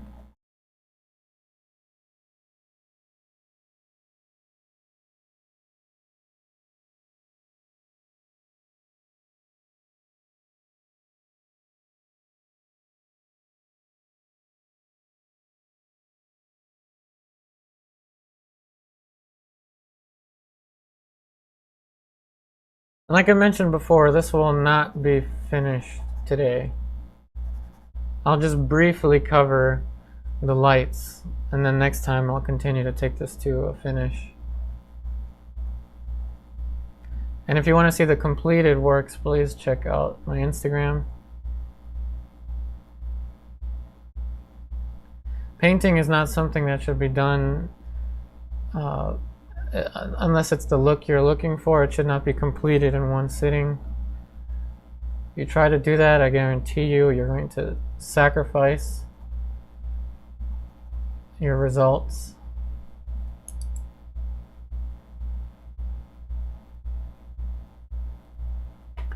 Hey, Ignited, let's see, I notice you hold the brush very far away from the bristles. Is this so you can achieve a more loose style consistent with the masters? If so, I surely am trying to do this. Yes, you're correct. Trying to hold the brush from as far back as I can is a good way to keep yourself further away from the painting. Keeping yourself further away from the painting helps a lot. Because if you're too close to the painting, it will look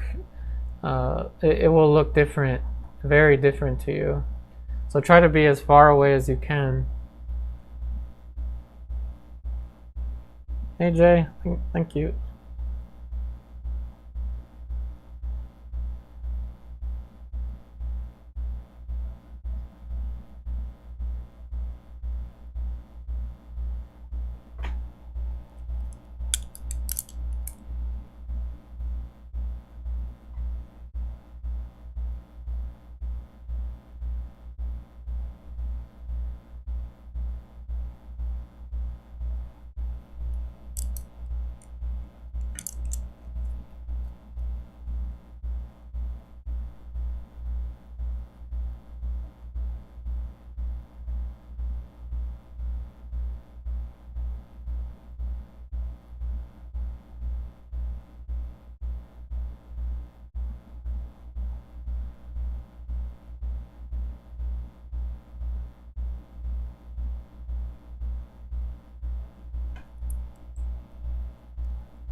Alright, so now that we have the eyes placed relatively correct, I'm now going to move down towards the nose. Then we're basically going to kind of create a loop, like go down here and then correct as we go.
So remember, please feel free to ask any art-related questions.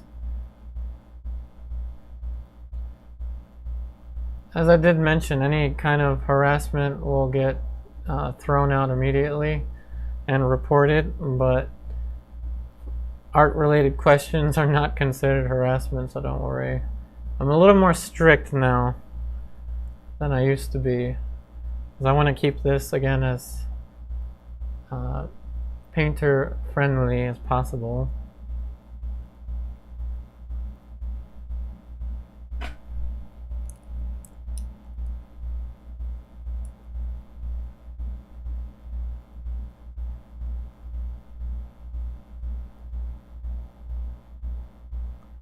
Hey Ignited, the way you restrain yourself from over blending is very instructional. Oh, I'm glad. I kind of just paint one spot at a time, one just kind of little paint blob at a time, and the smaller the shapes get, the more blended it becomes. But you're right, I'm not taking a blender and intentionally blending things out. I mean, I could, but not at this stage. Hey, David Rodriguez, what is the tip you wish you knew when you were starting with painting? Oh, good question. What do I wish I knew when I had begun painting? What I wish I knew when I began painting was how important these studies are and how much these studies helped me learn. Because only recently has my painting begun to, I guess, kind of transform, so to speak. And it's not that I want to emulate Rembrandt's style or anything like that.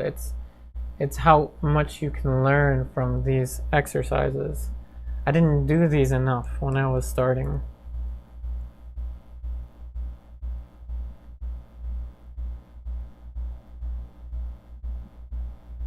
I also wish I knew about these pre-mixtures, because in the past I had so many colors and I was just mixing and mixing and mixing as I would go.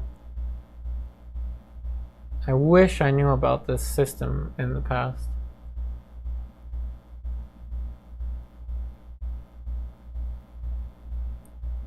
Good question.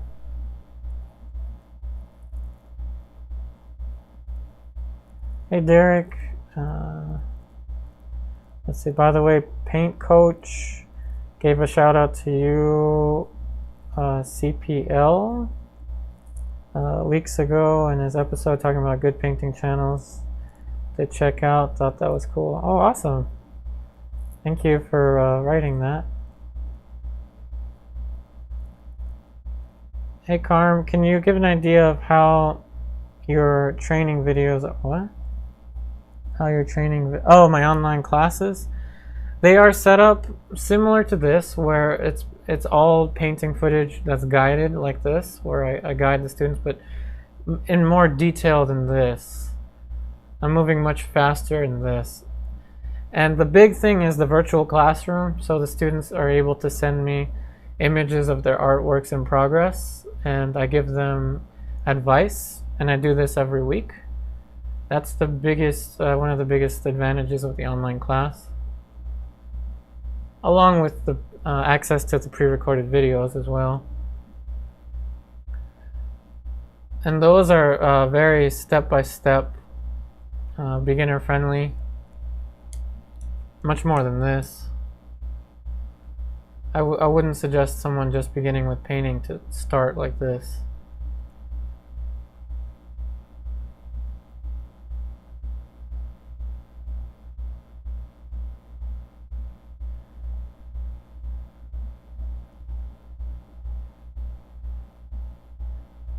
Hey Marakai, oh thank you.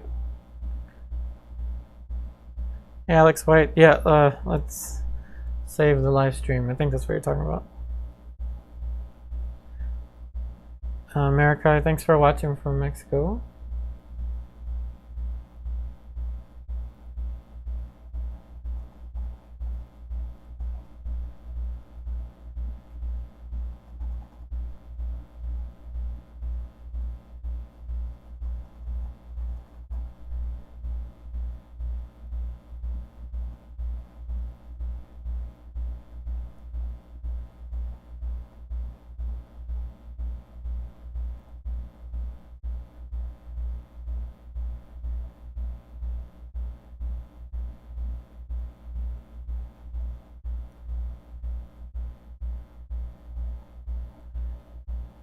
Hey Carm CB. Oh yeah, it's in the description. I also pinned it as a comment. I forgot. I pinned it as a comment where you can see the online classes.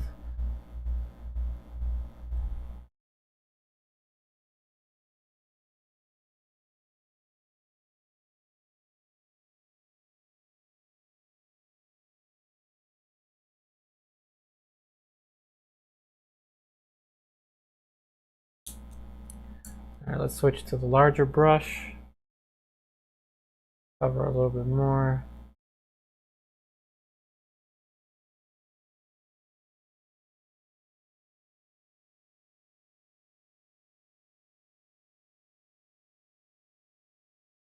I still feel like I have way too much of the outside shape of the face.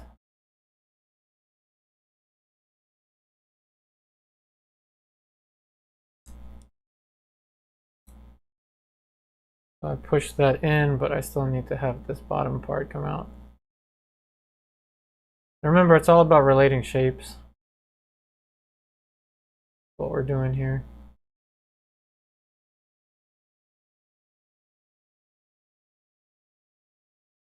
And the gray of the tone kind of works out for now for the facial hair.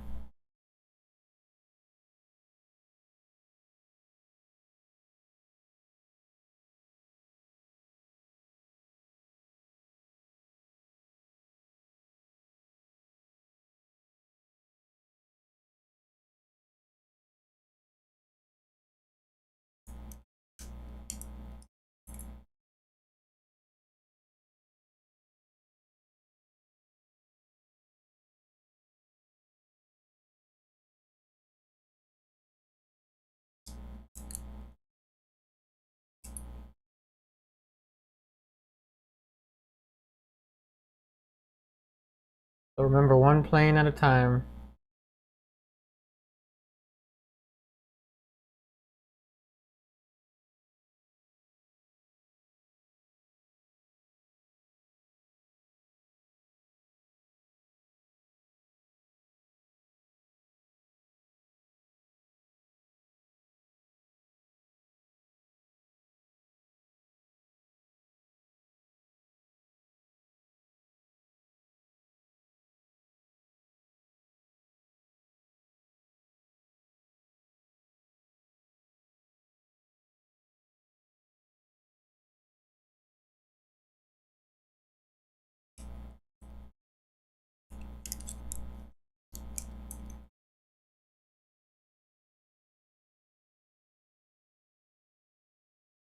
Now we're going to use these greenish mixtures. So the skin tones tend to go a little greenish.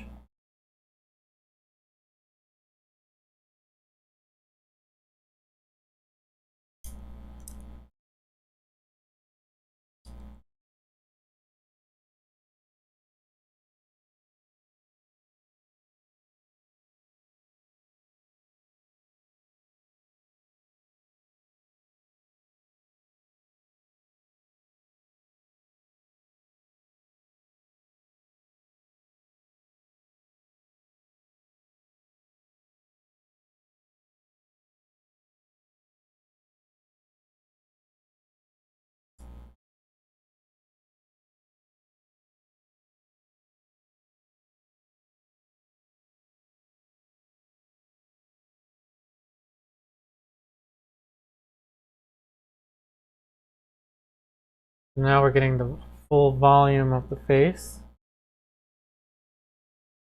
Remember, I still haven't used much impasto anywhere over here. Just a slight amount of in the forehead, which is probably why that's glaring a little bit on the camera.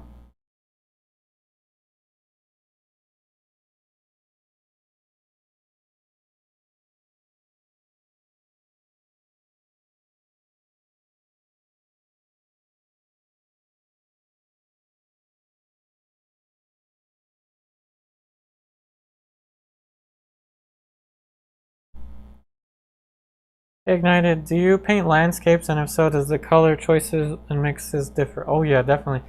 The mixtures would not be the same. I would definitely have different colors for landscapes, but no, I typically don't do landscapes.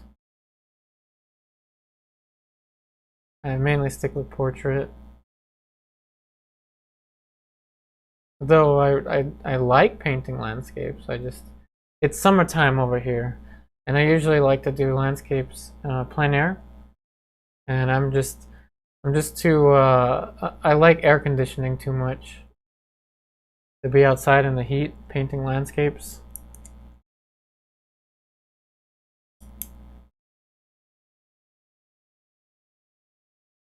But yeah, if I was painting a landscape, I would probably have cobalt blue or ultramarine blue.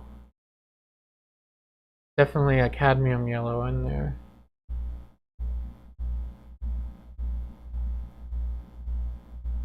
But those colors would be just a little, or not a little, but way too strong for a portrait.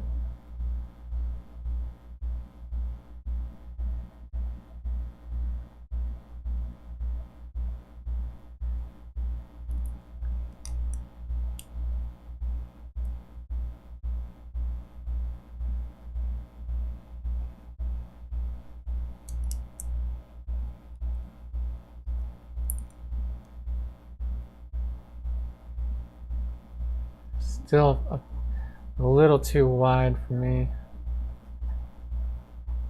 Gonna move the shadow shape for his cheekbone.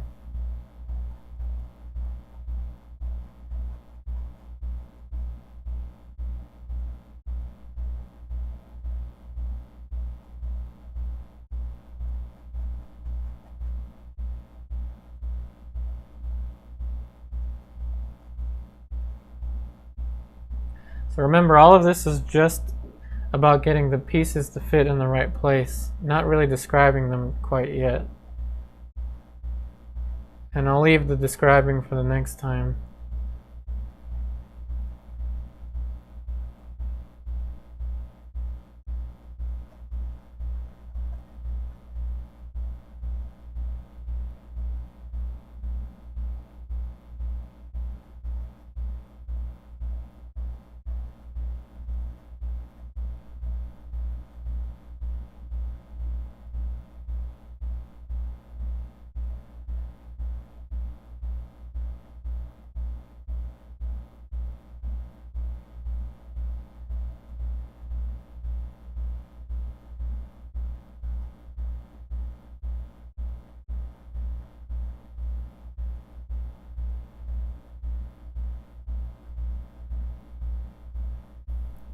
And now that we're putting the mouth in, we can start to put some of the halftones for the facial hair.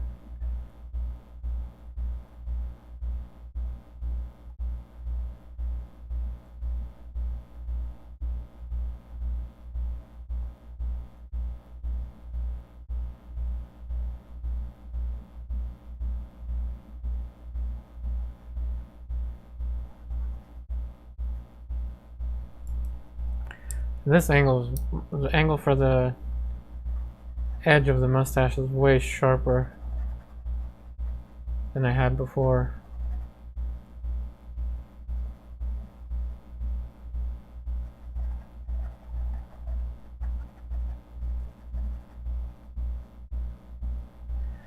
Hey Ignited, what is your opinion on modern art, and is it your cup of tea? Would you ever try painting in such a style? You know how I said before, never say never. I won't say never, but most likely I won't really experiment with modern art that much. And I won't really experiment with that style that much.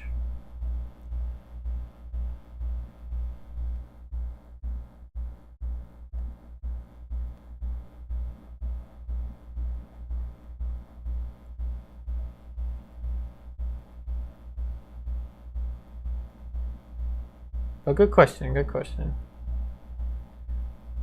And thank you for asking questions. Again, I invite as many art-related questions as you have. Just feel free to ask.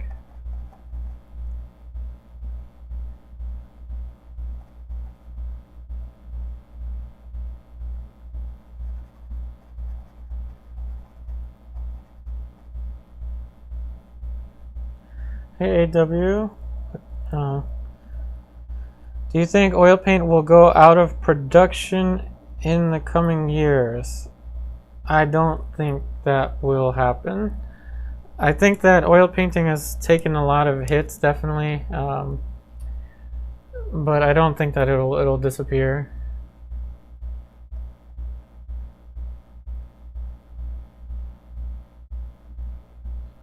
Especially after the pandemic, there was, or during the pandemic, there was a huge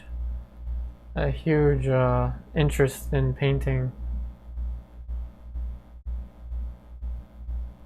A lot of YouTube channels started up with, oil painting stuff during that time, or at least started doing more videos during that time, which is good. I think that keeps interest in painting.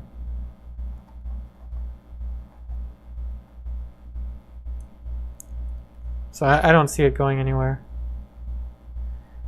Let's see, or will it be very overpriced, even more than it is right now? The price for oil paintings has always been kind of high because you're not just paying for the physical painting itself, but you're paying for basically an investment. So you're paying for what the painting will be, or you're also basically banking on the painting being worth more in the future.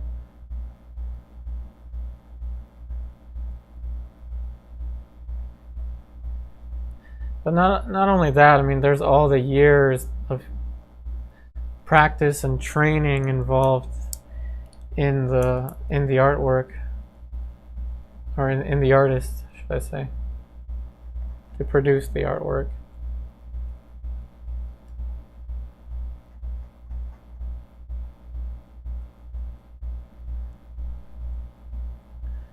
But good question, good question.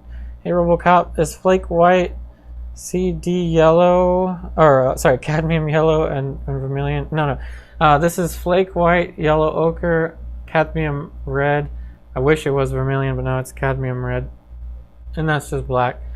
I'm not using this color. I think you can see it in the corner of the screen over here. That's raw umber. That's what I use to draw with, but I'm not using it to paint with.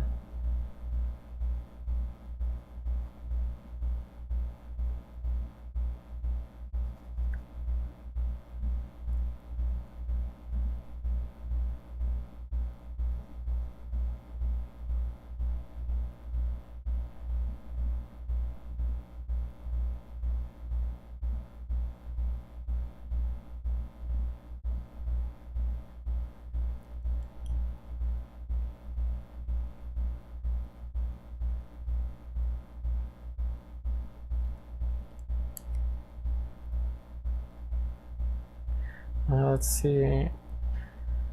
Question from Ignited. Do you ever think water-based oil will surpass the originals due to not needing terps? By surpass, if you mean more people will buy them, maybe. That's certainly a possibility. I consider water mixable oil paints to be oil paints, just like any oil paints. The only thing is they thin out with water.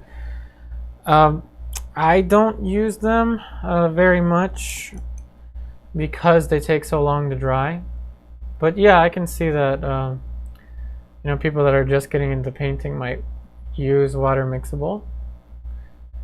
But for people trying to get into classical realist painting, they may find more of an advantage to traditional. And think about this with your question. At this point, at no point in this painting have I used any odorless mineral spirits. So the air is pretty clean right now.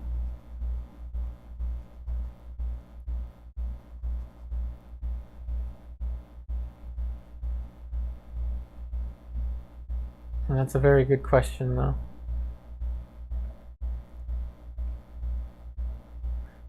Hey Egon, David Rodriguez, is it always good to start with the grisaille? Certainly, you can always start with a monochromatic grisaille. I like to go into color faster these days, but definitely if you're just starting out, or even if you've been painting for several years. I know many artists that have been painting for much longer than I have, and they prefer to start with the grisaille.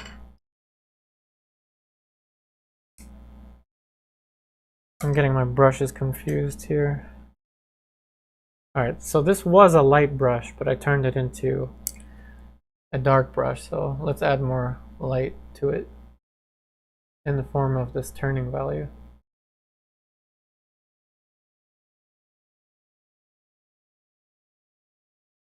But good questions, everyone.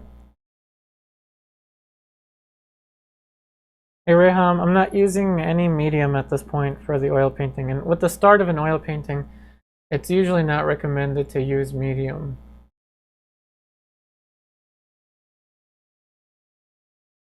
But in the second layer, if you want to, and I probably will use medium in the second layer, you can certainly use it.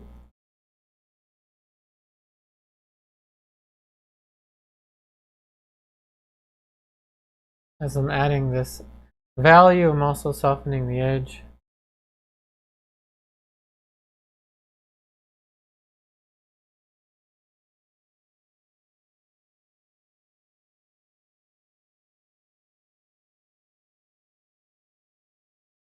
Yes, Alex, this is called the Zorn Palette, these 4 colors.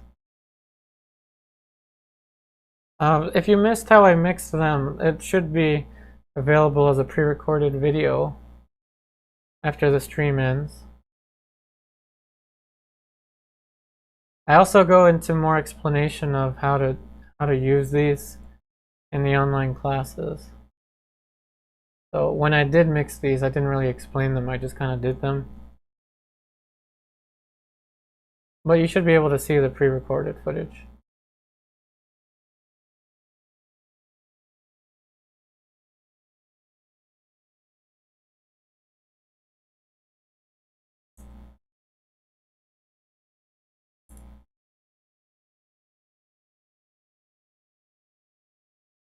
I still have to move this eye.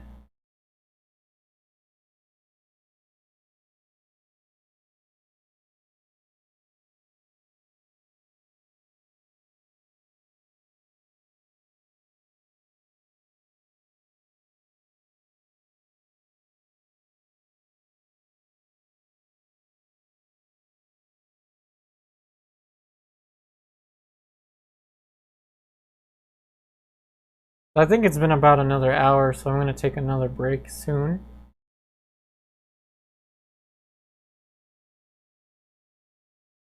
Probably in a minute or so. And then I'll paint for maybe like another, I don't know, a couple minutes or something, maybe block in some of the hair, and then we'll return to this another day.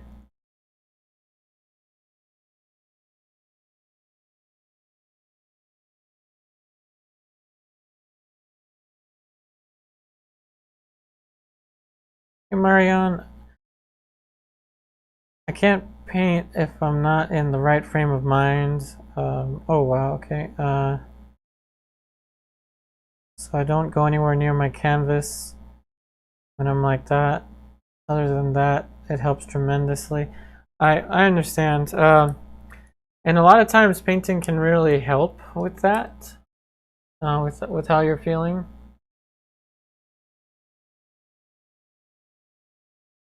You know, I certainly believe that it can help. But I totally get what you mean.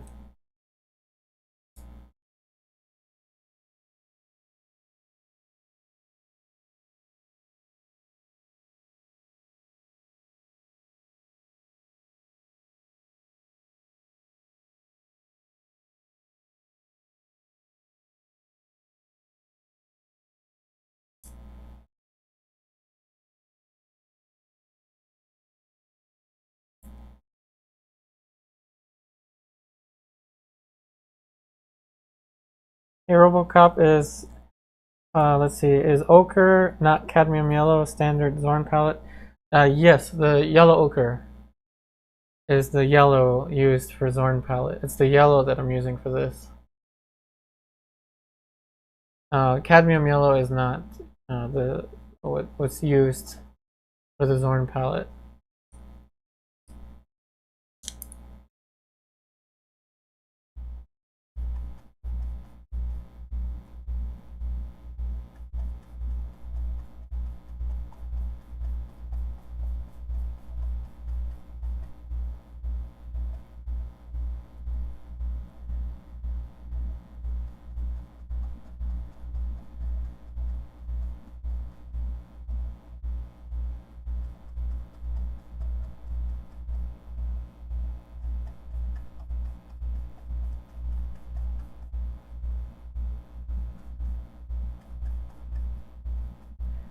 Okay. Hey Ignited, you can make ochre with cadmium yellow, alizarin crimson, a touch ultramarine blue. Yeah, you can, but I would just buy it, the yellow ochre. You can, in theory, you can mix pretty much almost all the colors that you want from the primaries, but the pigment, you can't get the pigment from it. And the pigment, not just the color, but the pigment is very important.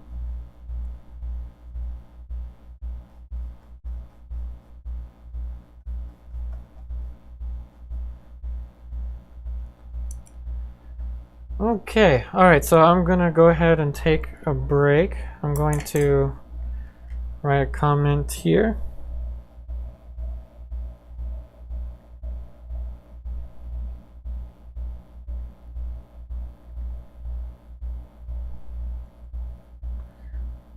So I'm actually monitoring my comments through the iPad. Alright, so I'm going to take a break. The screen is going to disappear for a second. Oh wow, this is my first time seeing this. Okay, so you can see there's a lot of different ways. This is how it was before, I think. So it looks very different, I want to say. Okay, so for one thing, the background is not black. It's like a grayish color. Let me adjust it for you. So it looks a whole lot different. Let me adjust the camera. Yeah, it looks very different. Okay, so the camera is a little bit closer to front and center. It is not as bright as you're seeing there. Okay, so this is what it looked like before. And I had it at this setting so that you can see the midtones a little bit better. But yeah, that is completely different. Like I said, when I'm painting, I'm actually not looking at the screen. I probably should look at the screen, but I need to look at the photo reference. So hopefully that's a little bit better. All right, so I'm gonna go on a break and I will be back soon, okay? Just in a couple minutes.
Alright, I am back. Great comments, everyone. So, once again, we had a question about spike lavender, and the spike lavender that I'm using is this one. Let me, there we go. Whoop, there. Spike lavender oil. I'm not sponsored by this brand, it's just what I'm using. Chelsea Classical Studio Spike Lavender Oil. So that's what I'm using as a solvent.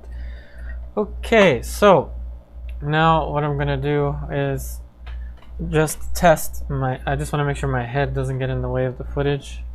It looks like it is, so I'm gonna have to angle the camera slightly again. There we go. Okay, so I had to angle the camera again just so my head wouldn't get in the footage too much. Now I'm going to get the photo reference back on my computer screen. Okay. Hey Russ. Alright, so good comment, Derek. In my opinion, traditional oil painting is sort of like the guitar. It ain't going nowhere anytime soon, even though we have digital music / art. Same with manual labor versus robots. Some jobs require humans. Good comment. I really do like that comment. I appreciate that comment. Alright, so as I said before, now I'm going to get into the hair. So I'm going to cover a little bit more for the hair, the dark of the hair. And then we're going to go in with light into that.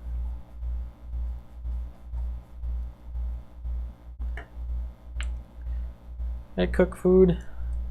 Nice username. Alright, we're going to start off with this darker gray. And you see that this dark gray, it looks very dark here, but it's actually light in comparison to the painting, the values around the hair, that is. And of course, since I'm putting the brush strokes at a little bit of an angle, it's going to create a glare, so excuse me with my hair there. I'm gonna have to use this fan brush so that there's not so much paint build up and glare.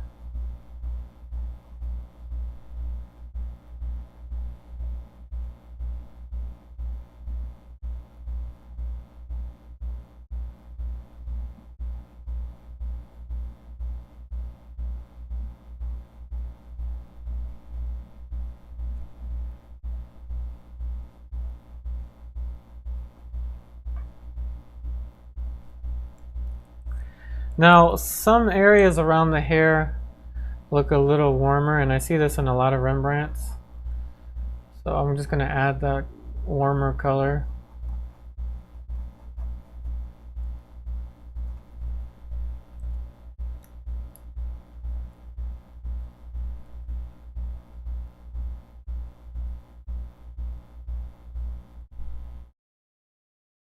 Little spirals.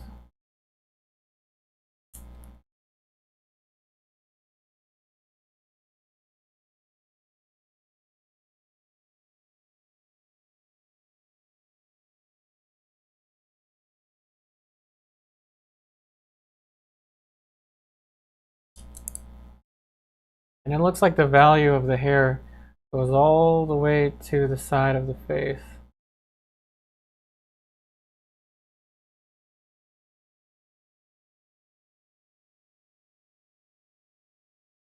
And once again, a little warmer for the hair. Not completely painted gray. Thanks, Cook Food.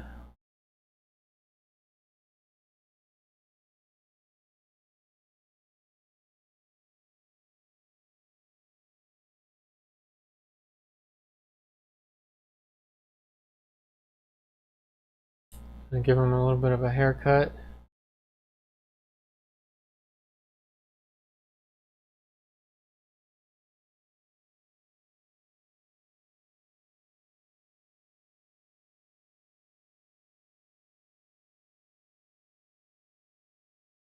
For those of you that are watching this live and weren't able to draw or paint along with me, remember this footage will be saved on YouTube, so you should be able to watch it as a pre-recorded video later. And definitely feel free to paint along with me.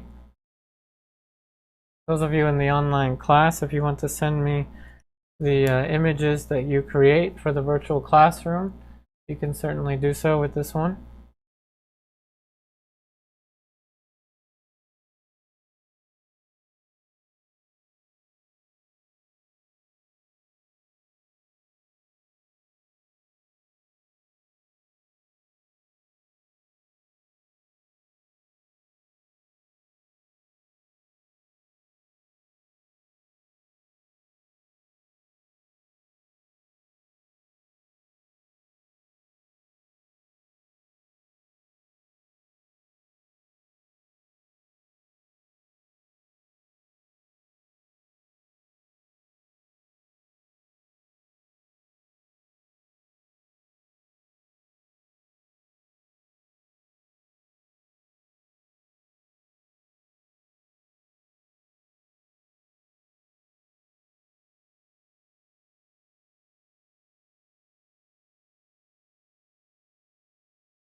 Remember, even the hair has planes.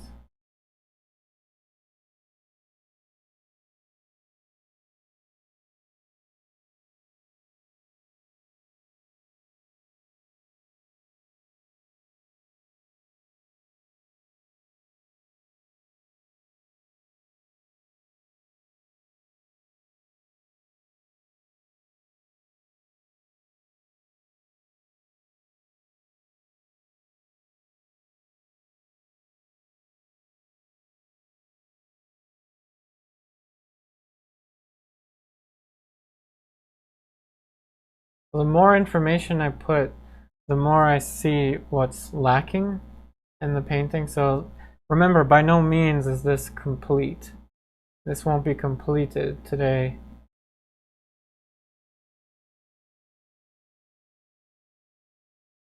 This is a virtual painting session, remember. Hey Russ James, do I use liquid white?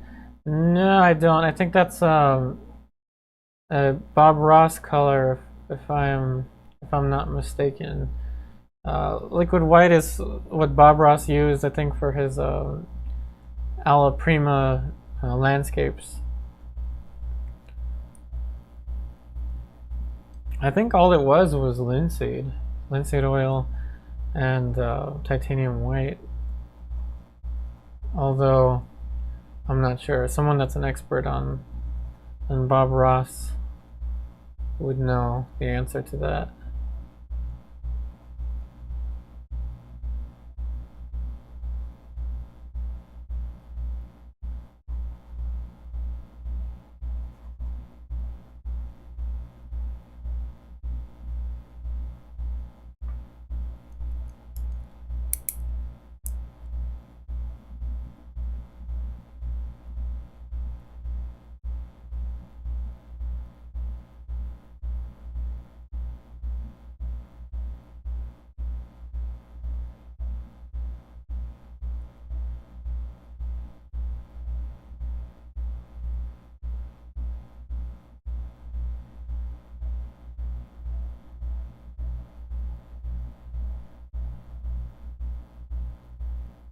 Hey Russ. Oh, it is. It is linseed oil and titanium white. That's what I was guessing that it was. I mean, don't get me wrong, I really like Bob Ross. but I don't paint in that style.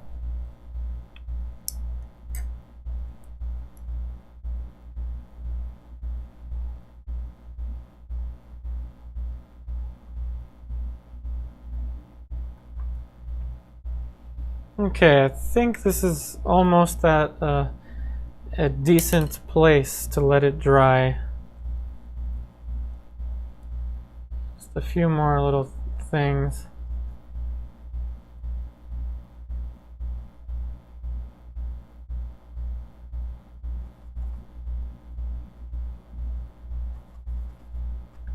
I'm going to cover the, there's a little bit of skin tone showing for his neck there. So I want to cover down to at least that. And remember, this will sink in, meaning the color will like fade in. It's actually already happening a little bit here because I did thin the paint out with spike lavender. And that's fine.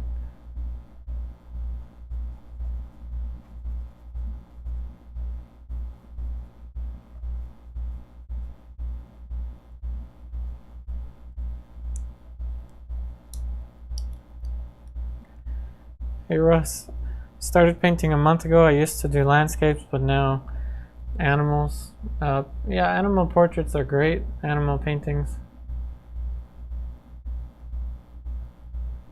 I really like painting dogs, as I mentioned.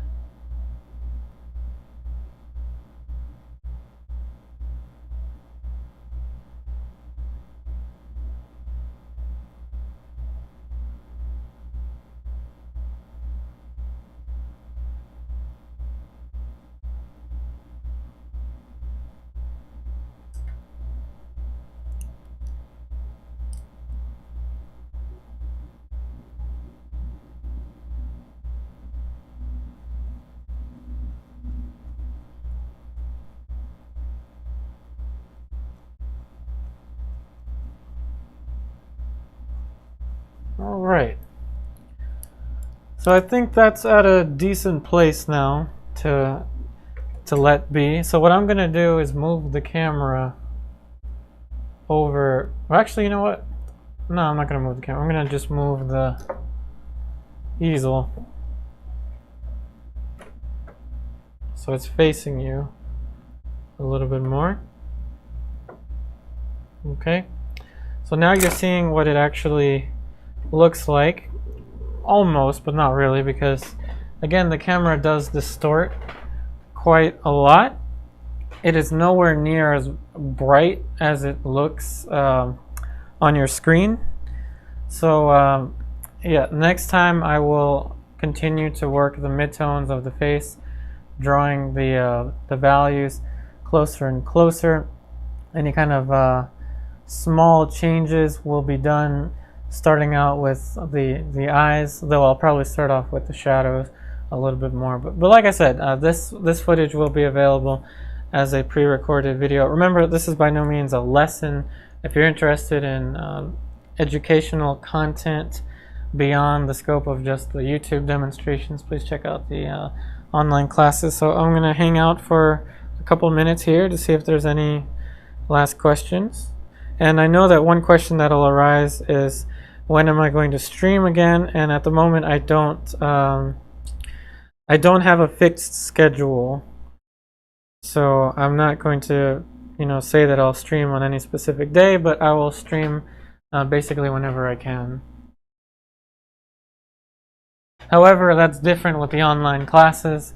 The online classes, I stream a new lesson every Wednesday and Saturday at 5:30 p.m.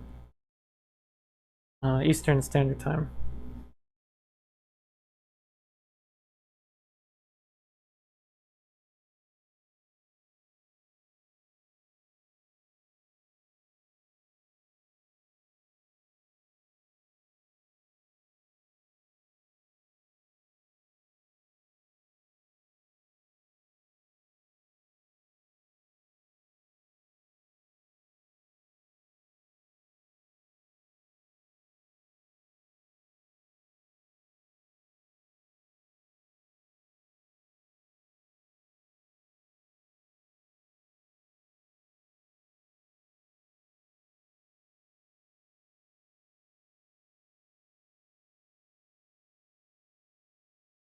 Well, thank you for watching and for all the questions ignited. Really good questions, and I think it helped a lot with the dialogue here. So, question from Lucian. Let's see. Thoughts on water soluble oil paints. So, thoughts on water mixable oil paints. I like them. For example, as proof that I like them, right underneath of my painting, I have a bunch of Cobra water mixable oil paints. These are all water mixable oil paints. So I actually like to use them for whenever I do like landscape sketches or things like that. I use them. And if you want to use water mixables, definitely use Cobra Talons brand. And they're pretty good paints. The only thing is they take a long time to dry.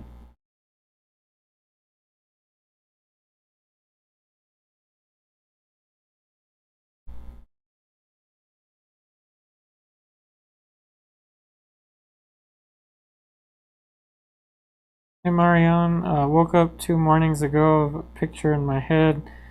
Has the look of an old painting to it. Okay, well thanks for watching. Again, definitely feel free to draw or paint along with me with the pre-recorded footage. And I'll be back here at some point in the future soon.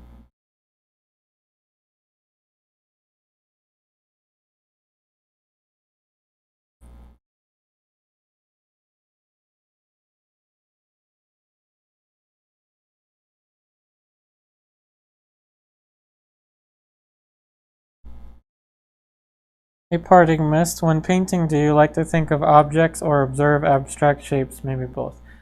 I like to think of just shapes, abstract shapes for the most part. So for example, I'm not thinking of like an eye, I'm thinking of the shape of the eye. I'm not thinking of the hair, I'm thinking of the shape of the hair. Things like that. Well, thanks for watching, Monique. Question from Parting Mist. And when it comes to form, I think of it as a diagram in my head that is actually based on a sense of touch. Do you use purely visual means to handle form, or is a sense of touch involved in some way to you? I don't think of it in terms of touch, although that might be a good idea. I think of it in terms of spatial relations between a plane and a light source. I think of an angle between a plane and a light source when it comes to that. Hey Derek. Oh, thank you. It's definitely got a lot of work ahead of me with this one before I can call it done. This is very much just the beginning. There's so many things that are going to need to be done with this one before I can call it a completed Rembrandt study. I do agree with that Parting Mist. Painting abstract shapes is a beautiful and fun way to paint. On a philosophical level, it's really nice to think of it as well. It's just a series of abstract shapes that come together visually. Hey Lucian, do you have any videos for newbies on your Patreon? I want to take up oil painting as a hobby. Definitely, in my online classes, Project 2 is the one I would recommend for anyone just starting oil painting, which involves the full transfer drawing process. So it involves very careful outlines and then building up the painting through a very careful underpainting. And all of my lessons are divided into projects, painting projects, and each project has its own playlist that only students can watch. So you're able to watch each lesson in the order it was created at your own time, at your own leisure. And yes, it is geared towards anyone that's just starting out with painting, and then it builds up from there. Thanks for the question, Lucian.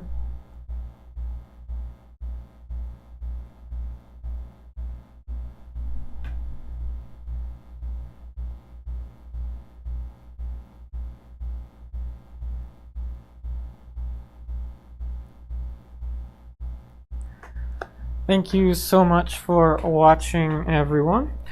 Thanks for watching the painting footage. Like I said, I don't have a fixed schedule, so I will be streaming basically whenever I can stream, but I will try to stream a little bit more often. So I'm going to zoom you in towards the painting. Okay, so you can see a little more of a close-up. It is definitely still in its very early stages. Okay. All right. Let's see. Yep, thanks, Lucian. Okay. Thanks for the comment, Derek. All right. That being said, thank you so much for watching this virtual painting session. Again, if you want to see more educational content, please check out my online classes on my Patreon, which is linked in the description box of this video. I wish you all the very best in all of your artwork, and I'll see you on the next one.